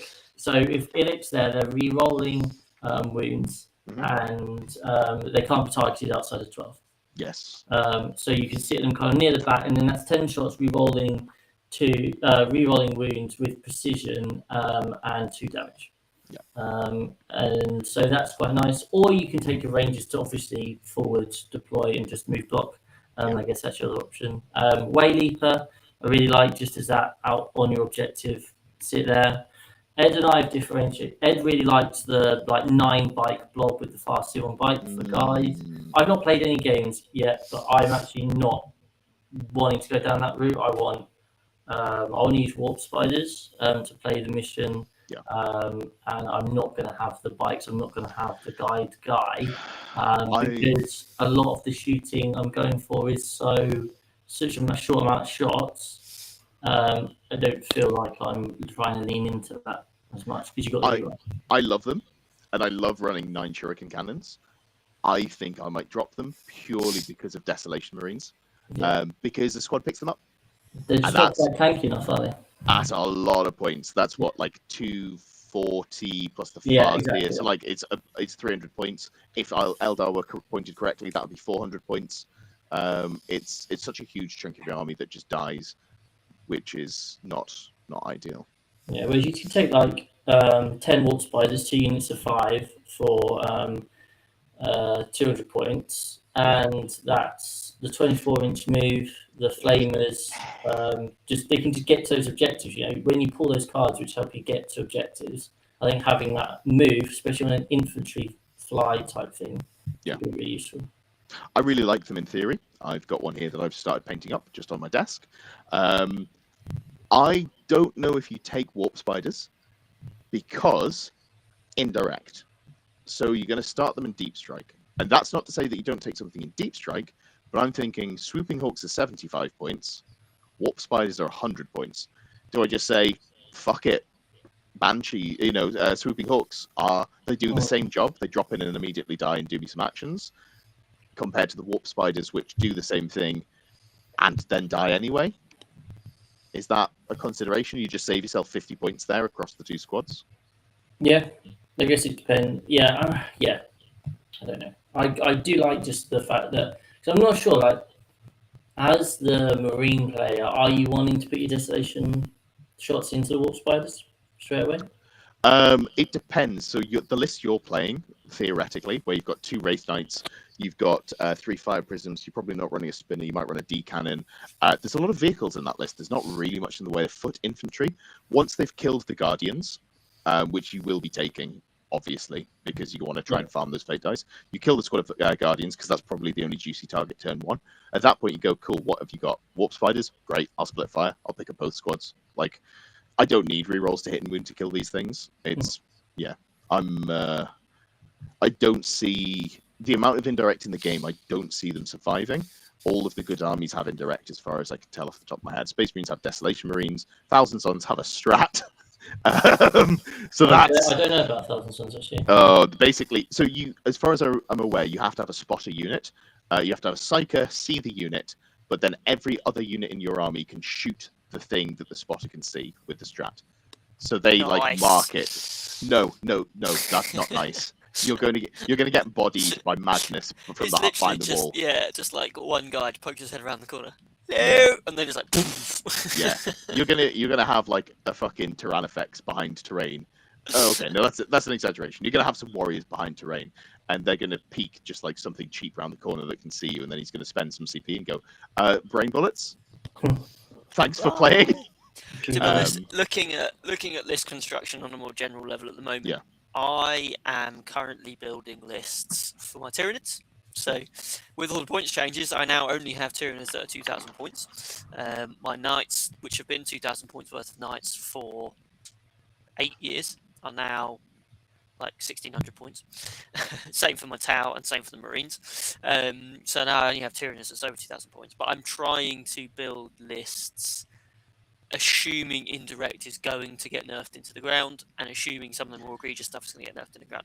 I don't know that I'm going to play enough games between now and when it really matters that a huge amount of Indirect is not good. I have to trust that Games Workshop are going to remove some of these ridiculous rules combinations. Otherwise, why would you ever want to play the game at any level that's not that's competitive, because it just becomes who can bring the most indirect. So I'm trying to step back from that and say, actually, okay, all those things are broken. We'll assume they're going to be fixed. How do we now build a list that kind of works in the future? So I know the Tyranids, I always love running hordes, love running loads and loads of gaunts. It's backed up by big monsters. Ideally the Titan, if I can get it to work, although it's lost fly, so that makes it a little bit more challenge about where you can go. So I'd really love a carpet of gaunts and then load of Carnifexes or things like that. So that's what I'm trying to. But I'm just looking at barb gaunts to see if they can fill some of that gaunt gap. Looks like gargoyles are quite good as well, because gargoyles can move, advance, shoot, and then move another 6 inches. Great little tech piece, yeah. They, I think, for things like, again, thinking about how we build lists for random cards, we build things fixed cards. If there is a fixed behind enemy lines style card or engagement front style card, if I can bring, I can't remember if gargoyles are battle line or not, but if they're still battle line, then if I can bring 60 gargoyles and just go, I am every single turn going to put 20 gargoyles down your throat and be engaging all fronts for max points every single turn. Then so you could do that right now. Just do it with Spore Mines. It's the same thing. It costs you 0 points, and it's a broken as fuck interaction. What the hell? Don't Spore Mines still not count for everything? Have they lost? Yeah, they can. They've lost the rule, which means they can't score any points. They might not be able to score primary. I can't remember if they fixed that, but they can definitely score secondary objectives, and they can move block and yada yada yada. Yeah, that's an oversight. So I have about 20 Spore Mines, and they're going to cost like 15 points each. Yeah, last LGT I took about 45 to an RTT hosted the week before, and about 15 of them broke, and then I took about 30 to London, and about 15 of them broke, and then I played the one-day event afterwards, and I had about 3 remaining on the stand still. Yeah, mine are all with blue tag. Yeah. Ela Wazzle says in chat, how many units does the average Custodes army field? It's a lot easier to commit to putting Oath on a unit if you can put it on a single unit over the game. Yeah, I think you're probably going to see some big bricks. It looks really nice taking a big unit of Custodian Guard with a character, maybe a couple of units of Wardens with characters, some Alaris Terminators to zip around and do things. But I think Custodians are going to really struggle into Oath. But I actually wish I was playing Custodians in the league. I think I'd have more fun with that, but we'll see. We'll ride it out. We've made our commitments now. That's not a problem. So I think that was a brief touch on list building. Let's have a quick whiz through the questions. Do chuck them in chat if there's anything there. Sai asks... Sorry, just look at the Spore Mine data sheet. Every model is equipped with nothing. That's quite it literally says every model is equipped with nothing. It doesn't even have a melee profile. Yeah. So Sai asked a question about what we'd make one tweak to the game. Basically, which rule would we change and why is it devastating wounds? Just show of hands, which rule would you change and is it devastating wounds? Chris? Yes, devastating wounds. I think we did this last week.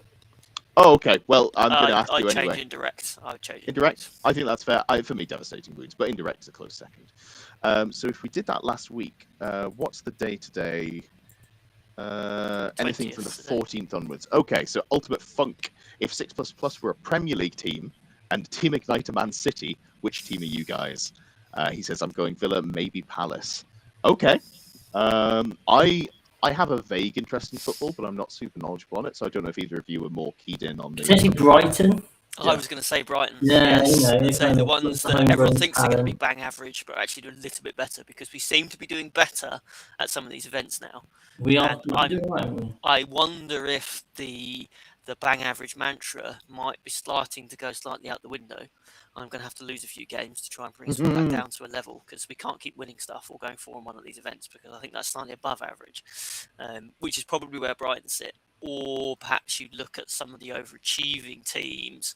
There's West Ham. West who've Ham, done yeah. crap and then suddenly wins the European Cup. Yeah, and if we'd have used some of the Saudi money that we got to hire some better players rather than Jack, we could have been Newcastle. Yes, Yeah. we haven't funding yet to be in Newcastle. So definitely not taking any Saudi money. I made that stand on the podcast a couple of weeks ago. You did, yes. Absolutely fucking reprehensible, the things that they're doing over there. Same with China. So fuck that for funding. But I don't think we've got much of an issue with that for 40k. My throwaway answer, I think Brighton's a better answer than mine, but I'd say Forest, because we've come from less notoriety, and then we just take everyone's players. Spent 150 million pounds. We were just hanging, about survived. We're hanging with the big boys, but maybe not quite, hitting our stride yet. But we're going to, next season, we're going to win the league. That's coming from someone who lives in Nottingham, so definitely not biased. All right. After that, what have we got? There was a lot of chat about it. What is the 6++ way? What style of 40k have the fans come to expect? It's basically a religion here. The fans are so knowledgeable. So I think, Chris, this is your question to answer. Yeah, I was afraid you were going to say that. You're building the team, Chris. Well, what should we do? Yeah. Let's actually, because it's hard to give an objective answer or not sound like you're just really tongue in your own arsehole if you're the team leader and you're saying, yeah, no, we're just a really lovely, great group of guys, and we're just here to have fun. We're just gonna have a great time. Oh, it just takes me back to that fucking Michael Owen interview from like 20 years ago. Yeah, me and the gaffer, we said we're just gonna play some football. We just went out and played some football. I would say the 6++ way is to do well, but be a great opponent, and just try and have a good time. That would be the summary for me. Yeah, I think I'd agree with that. I think one of the reasons that I joined the team was exactly that, in that it seems to be a group of players that will do well at events and will play well, and actually I think any one of us can give some of the best players a scare. We might not win those games, but I think we are good enough to be taken seriously, but we're also not at the pretty extreme levels which some of the teams get to, and that's great if that's what they want to do, crack on.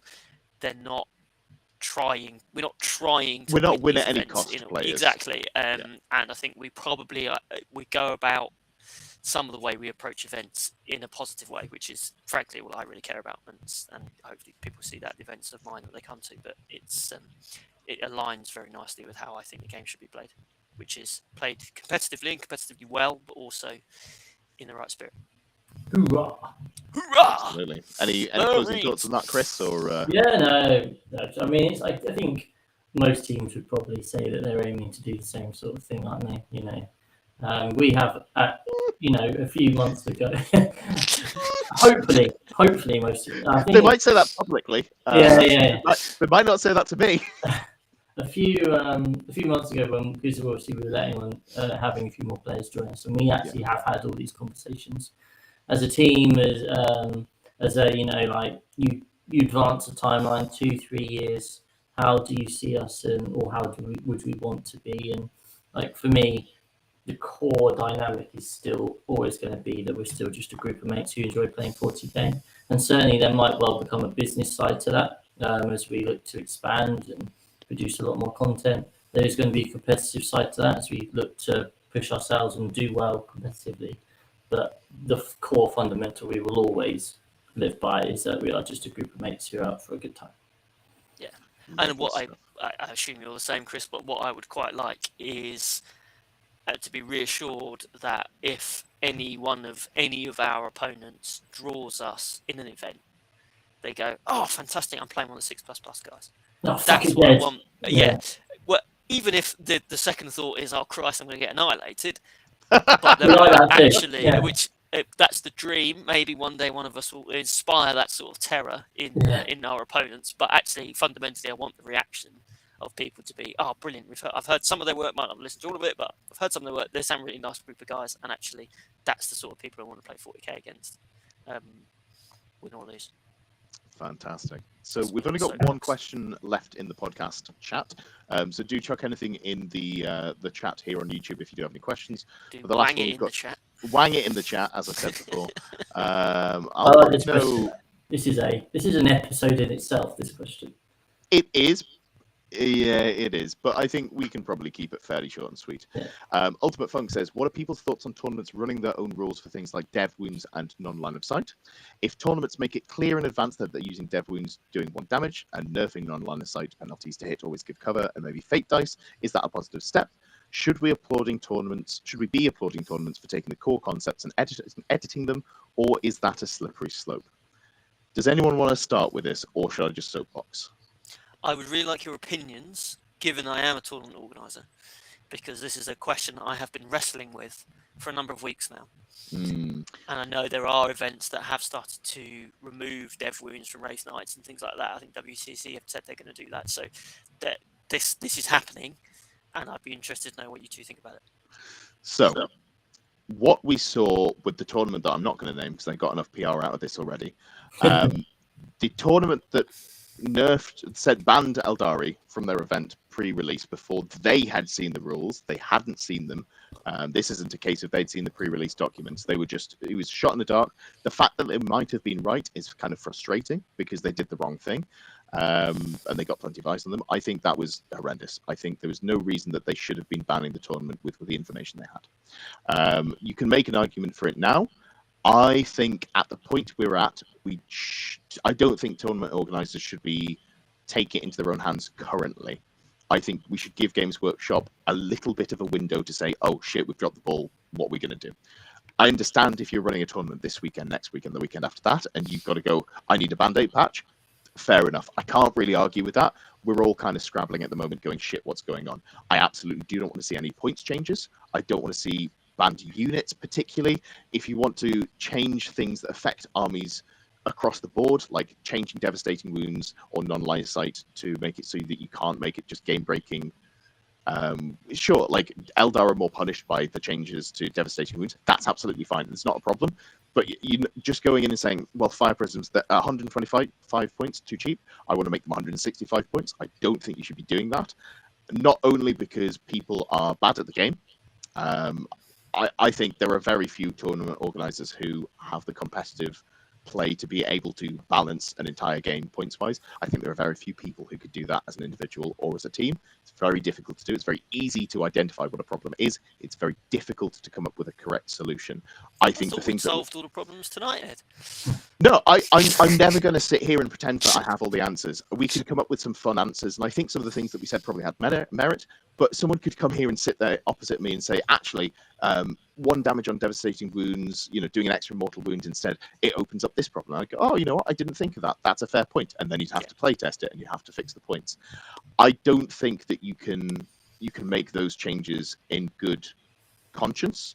But if in a month from now the game is still busted, I think it would be wise for a tournament organizer like UKTC, WTC to say, look, these are the things that we're thinking of. This is sort of the scope of, and open that dialogue. I wouldn't want them to just come out and say, this is a rules pack. But if the general consensus was actually, yes, we would like to go to your events and not get shit stomped by Eldar, which is absolutely fair. I agree with that opinion completely. I think at that point, having an internal balance done by the community in sort of a way that the ITC ran events in 8th edition, where they had their own mission pack, because the Games Workshop mission pack was bad. At that point, I don't have an issue with it. I think, but give them a chance to fix the game before you whole cloth just go, I'm doing what I want to do, and it turns out it's a bad thing because I'm bad at the game. Yeah, I agree. I think as soon as you start trying to make little tweaks and changes, but quite a few of them, they just have knock-on effects. So let's say someone went, oh, you know what? Devastating wounds is a problem. Let's wipe out devastating wounds. You suddenly some units are now completely overcosted for what they are doing, because they're now not bringing in devastating wounds. So you're kind of creating this completely different meta. which is kind of unfair on those things. I think to ban an entire faction is just frankly moronic, when there's just so many other soft touch ways you could kind of go about it. If there's like the one particular thing which is causing all of the issues, then yeah, that's fair enough. But I think we are all in that moment where we're waiting for day one. Is there going to be something to change?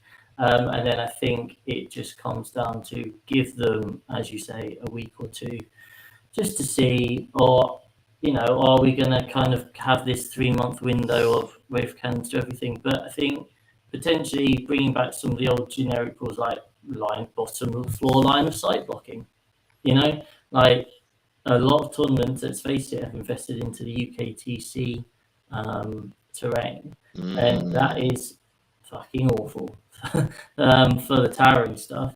So surely he's got to. Surely he's got to go bottom line, floor line of sight blocks, and all those people do. And those sorts of rules are absolutely fine. But points changes in a tournament pack, that's just not going to work because some people aren't going to read the tournament pack. Lewis will know about that. And as soon as you have all these changes, it just creates these whole different dynamics. It could well create different issues. So yeah, I mean, it is a really hard one, but absolutely do not ban entire factions. Yeah, and I also don't like the points being like, oh, Eldar get 20% less points and Death Guard get 20% more, because you're not going to get it right. Like, you're absolutely not going to get it right. And it also create inefficiencies of a whole different scale. It skews the data that Games Workshop balances with, and I don't agree with this, but they use all of the data that they get from their data collecting to balance the game. I think you could just look at it mathematically and fix a lot of the things, but they are big on data-driven changes. We've seen that. That's why some things that get changed that maybe shouldn't. Armies that are really good at the top level get missed because they've got like a 52% win rate. Tau is a good one there. But Lewis, what do you think about this? All the points you made really, really interesting. I think fundamentally I agree with your first point, Ed, that we shouldn't be judging anything until Games Workshop have released all the rules and released about their first kind of FAQ pack. I think, as you say, you need to give them a chance to do their basic pass. Now, if we're then in a situation where there's still some fundamental issues with the game, I need to make a decision on how are my players who are coming to my event. I've got an event 12th of August, 2 tickets left if anyone wants to buy one. Saffron Slam 7. I have to make a decision. I'm going to have to make the decision in a few weeks' time. How are my players going to have the most fun over that weekend? It's not 500 person super major. I'm not here. You'll get some space points, you won't get loads. So I'm probably not operating on the same sort of scale as some of these other people are operating. I need to make a decision how my players are going to have the most fun. So if there are clearly defined, egregious, worst offenders, indirect fire, devastate will, whatever it happens to be, and there's a relatively targeted fix that I can apply that will result in some people not being able to use certain units or certain combinations, but the majority having a better weekend as a result, I'm going to have to draw a line somewhere. And I'm going to have to give them a chance to make a change. And if they don't make the change and everyone hates it, I don't want 30 people to come to my event over the weekend and have a shit time because half the people there have bought 30 Death Slayers each. There's just not, no one's going to have a good weekend as a result of that. And then they're going to walk away from my event, of which they've paid their hard-earned money for, saying that was a crap event. Well, I'm never going there again. That was awful. So there's going to have to be some adjustments if there is some really awful stuff. Now, I do err on the side of light touch because Games Workshop have made changes throughout. If things are really bad, they do change them. And I have been fortunate that my events don't tend to, even the top players come to my events don't tend to bring the most broken stuff. Yeah. As I get bigger and more widely known about, then that might well change, and I might need to adjust how hard I come down on this sort of stuff to make sure that actually the core of the player base actually still enjoys the weekend. The terrain rules, as Chris say, a very easy way for me to make those adjustments without affecting the overall play of the game, because that's quite easy to go into the event pack. Actually, the terrain's got all these traits, but bear in mind that we are going to have anything that's taller than 5 inches is going to be completely invisible from both ends from towering, something like that, so players can know in advance that the towering rule has been changed. but it's been changed on the terrain traits, not picking out individual units. So there's ways that you can do it, I think, where you can target the worst offenders, which I think would be an appropriate way to go. And actually, if some of the larger organisers like UKTC or WTC started making those calls, I'd probably be looking to follow their lead. Yeah, absolutely. Or do it myself ultimately.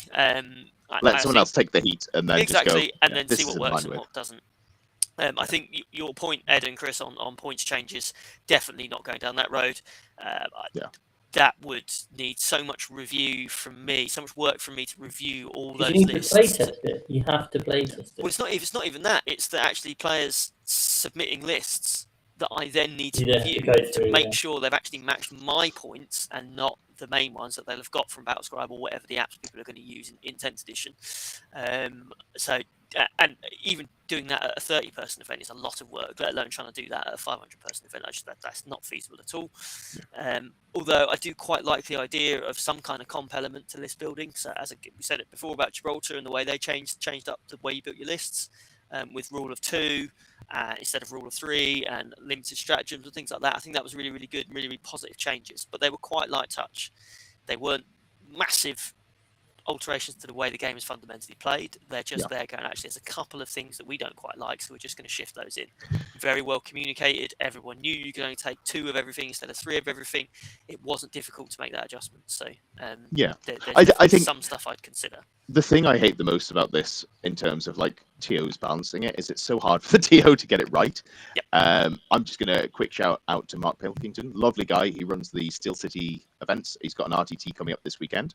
I haven't been to one of his events for almost a year, but I do keep an eye on what you're doing, and I really like what you're doing. I'm just going to read something that he's put, because he's got an event this weekend. He's got, don't worry about finishing games on time. We will accommodate this by having longer rounds. It's the first weekend. Just a nice little change there. But he's also got strong units and combos. There will always be some strong / overpowered units and combos. Please don't spam the obvious choices. Of course, some things may not have been discovered yet or may seem overpowered first. This is a grey area. I don't want to ban things, but just for this event, can we keep it more casual until Games Workshop fixes this? And then he's gone to say as well, he's lowering the what you see is what you get and the paint requirements for this weekend, so people can test things out. I just think that was a really nice way to do, and it's obviously not, like you say, it's not a 500-person super major, but it's just a nice way to run a casual event on the weekend of release, and people can just play some things that they want to have fun with, and that feels like a nice way to have done it. Just, Yeah, no, definitely. Don't be a dick. That. And, 100%. The don't be a dick rule is definitely a good one, and it goes in my event pack, and it goes in my comms with players in advance. These are not super competitive events. That sort of style of play is well catered for elsewhere. Come here to win if that's what you're trying to do, but do it in a way that isn't just going to wind everyone up. And actually, most people, I think, I'm yet to have a major issue with this. So, touch wood, we're 2 years in now, and we've not had a major issue. Most people will follow that and go, yeah, okay, this is what the TO is trying to get out of this event. This is what the experience needs to be for both myself as a player that's coming, but also the people I'm going to be playing against. And actually, if I take that on board as a player and I come with the right spirit, everyone's going to have a better weekend as a result. Because ultimately, all I care about is making sure the players have a good weekend. I literally could not give a shit who wins. I could not give a shit which list wins. It's nice to talk about it, and it's nice to understand what did really well and what didn't, how people were adjusted to the train and all that sort of stuff. But actually, if every single player comes out and walks away and goes, that was a really good event, I'm going to come back, that to me is a success. It doesn't matter who's won. Yeah, and obviously me being the dark side of the Lewis Ed coin, it is not enough that I must win. I must see my enemies driven before me. I must hear the lamentations of their women, and I must go 5-0. I think we've said enough there. Unless there's any closing points on it, we can move on to the other questions. Like you say, it is a long one, but let's not get bogged down. Scott Dealman says, thoughts on where Drakari is in 10th edition? Boring. Not Drakari. They're now gunboats. They're going to be very efficient. They're going to be very fast shooting, and that makes them quite good. If dev wounds and all the other things that make them, kind of tie them down go away, I think they're going to be very strong. Maybe not S tier, but like top of A tier. They're going to be very good. But it's not why people have traditionally played Drakari. Where's my murder succubus? Where's my fast infantry that advance and charge and decimate you from 12 inches away? Oh no, more than that, 20 inches away. Like, all that's gone. I'm glad it's gone. In a very selfish way because I hated playing into it. But yeah, that's how I feel. Either of you guys got any opinions on it? Have you looked at the? Well, Scott, if you head over to our Discord, you will find that there is there's a Jakari section where we've got a few players talking about list ideas and that sort of thing. We've even got a guy who plays for the Bulgarian WTC team who wrote a decent thing about his kind of point of view and why he isn't going to be taking them to WTC. But yeah, as Ed says, it just is they get to re-roll their hits, and they've got some very efficient shooting platforms. So Hey, we've got a faction specialist in chat. let me just use those 31 dark lances. I think that's on. I think that might be on 15 vehicles, unless I'm remembering incorrectly. So that's going to be a hell spawn of a list to play against. Do you want to play a game on Thursday, Rob? I was meaning to message you, and I've completely forgotten. So I thought just do it. Yeah. Shoot me a message or say in chat if you fancy playing on Thursday or Friday. Hit me up. So great. Existence says, how are you fixing Eldar? Who else should get priority adjustments up and down? I want to see the core rules fixed first, then tweak everything else. I want to see the bad things fixed first before the good things get fixed. Do I? No, I think I want to see the good things get fixed. I'm sorry, Death Guard players. I think you have to start off with the core rules, and if the core rules fix things, that's great, and then you tweak, because the core rules being changed would massively shift things up. If they fix Indirect and Overwatch and towering, suddenly the game is so different, you've got to completely look at it in a different way, and I'd rather not make overcorrections, because they do not unnerf things in a timely manner. They nerf things very quickly, but once something's nerfed, it's fucking nerfed. And I want to play a cool, fun Eldar list that isn't, Wraith Knights. I want to play some Wraith Blades or whatever they're called. I love whole the Wraith models. list look awesome. Yeah, just guards are very strong. So. Yeah, they look solid. I'm considering running it at a unit of 10, but yeah. I think we pretty much talked about that one throughout, just in our general rants about, unless anyone has any thoughts on this one. No, not really. No. Cool. Sai says Forge World data cards. I'm going to say that an Arvis Light can now take Narvis Imperial models from Imperial Agents. What's one thing you'd like to see added to a Forge World data card? Wouldn't it be cool if Tetras gave rerolls to hit? Wouldn't Tau really benefit from that? Find out more when the index drops. Yeah, so that's going to be fun. Not that that's definitely going to be printed. Either of you two got some things you'd like to see? Yes, there should now be a new keyword added to all Forge World models that say, "Oops, Legends. we're really sorry, this is not a Legends unit," and it should be listed on every single one. Yeah. And there should be another keyword that says, "We will be adjusting these points and balancing these units." Yeah, that's the two keywords that should be added to Forge World data sheets. Two keywords, yeah. How about yourself, Key Chris? sentences. I would like to see the Custody Dreadnoughts good. Yeah, I've got 2 Talmon. So they're going to be 6-inch move. Yeah. The they're not going to be good, but I like paying for the sins of the last 2 editions. Definitely. Yeah, which is pretty sad. All right, Ilawazzle says, is there an option between points changes and unit banning by making a restricted list where maybe you can only take a single unit or up to X points for certain units in the army? It's verging into dangerous territory. I think I'd have to reach a point of despair where I'd want that to happen, and right now I'm hopeful. I'm a bit of a Games Workshop apologist. I remember the dark days. I used to walk into the shop with my hard-earned pocket money and be like, "Oh, hello, sir. I'd like to buy some paints." And they backhanded me and said, "Prices have gone up. Fuck off." And now it might be a slight exaggeration, but when I came back to the game after 8 years away, they communicate and they make changes, and I'm a really big fan of the way that they're approaching and interacting with the community. So I'm hopeful. I don't want to be in that pit of despair. How about you guys? It's actually one of the things I thought of. Yeah. And I think it's because I was thinking, like, what could you make? Desolators, you're only allowed to take 1 unit. You only need 1 unit. But then, exactly, you only yeah. need 1 unit. So it becomes up to the TO to try and have their finger on the pulse and really get it right on what particular units need taking down or restricting. And if they get it wrong, then it actually makes no effect at all. Yeah. And if you go overboard, and if Lewis goes, right, no desolators. Oh, it's an interesting one. If Lewis goes, no desolators, is anyone sad? Exactly. I wonder if I said that, if I put that out on Facebook tomorrow and said, right, all those of you who are coming in August, don't buy desolators because we're not having them. How many people would actually turn around and go, oh, really bad change? I will put it as a question on YouTube, as a poll for you, Lewis. Go for it. I don't think you even need to do that. I think you just say no characters can join Desolation Marines because they obviously haven't seen this combination. At which point, I think they become a non-issue. They're still very good, but they don't do the bullshit because they can't get access to Bolter Discipline, which is the main driving force. I think this obviously then comes into the problem we discussed earlier about how much time am I going to spend going through every single data sheet to work out which combos we can and can't allow. Yeah. What I do wonder, and you've kind of answered the point there, Red, by saying we need 1 unit of Desolation Marines. But on the whole, when a unit is really, really good, do we think there's a problem of people just spamming as many of those units as they could possibly take? Would you agree that's a problem? I.e., people go, right, I want 3 fire prisms because 5 prisms are really good, so I'm going to take all 3. You're finding at the moment, you're finding the imbalance and just spamming it. There's no reason not to. Yeah. So do we take instead of rule of 3, do we take the rule of 2 and say, actually, I mean, everyone coming to my events and only have... You're just describing competitive play.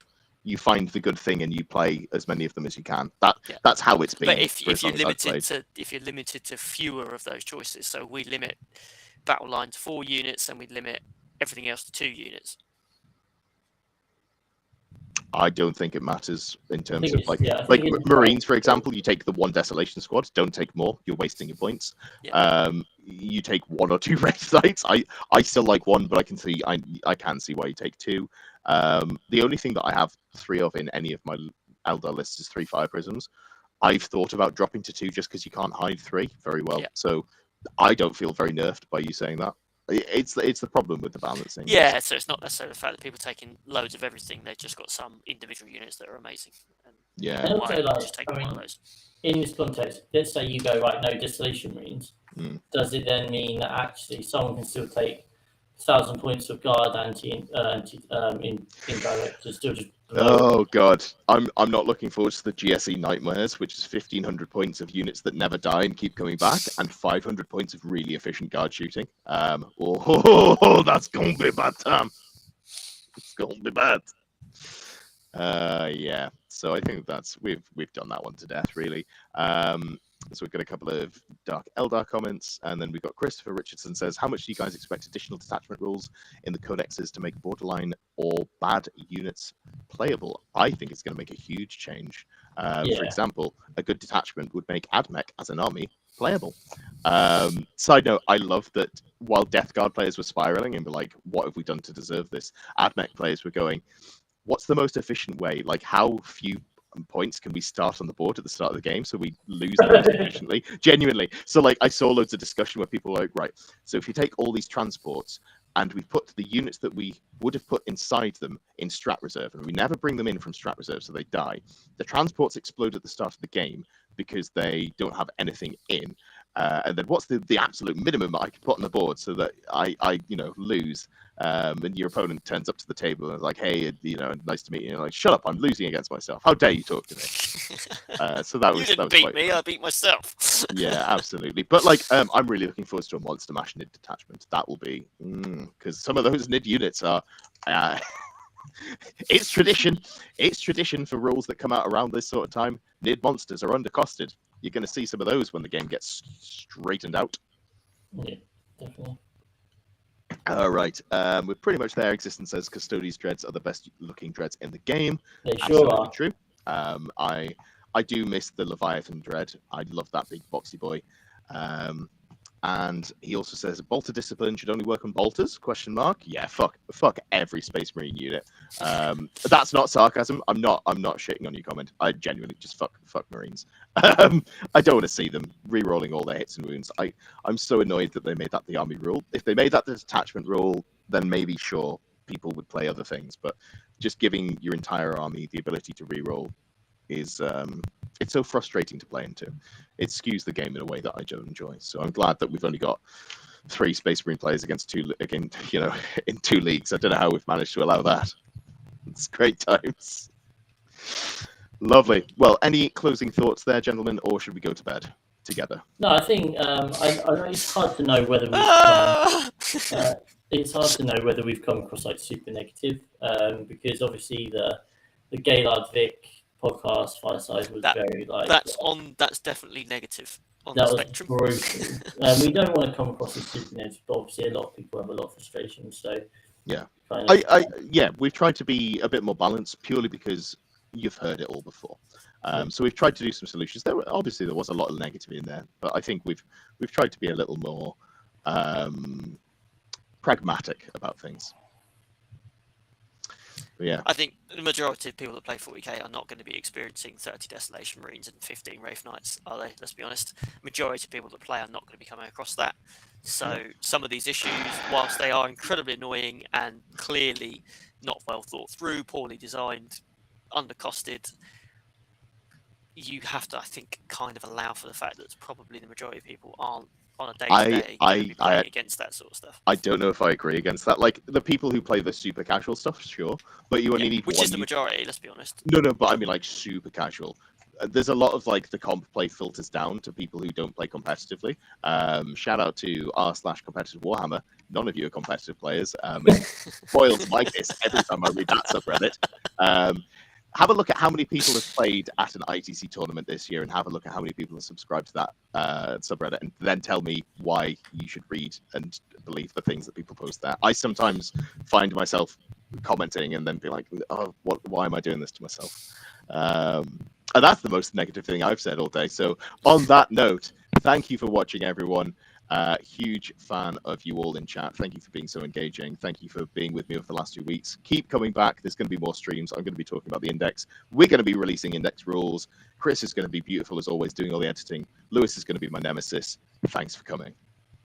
Bye.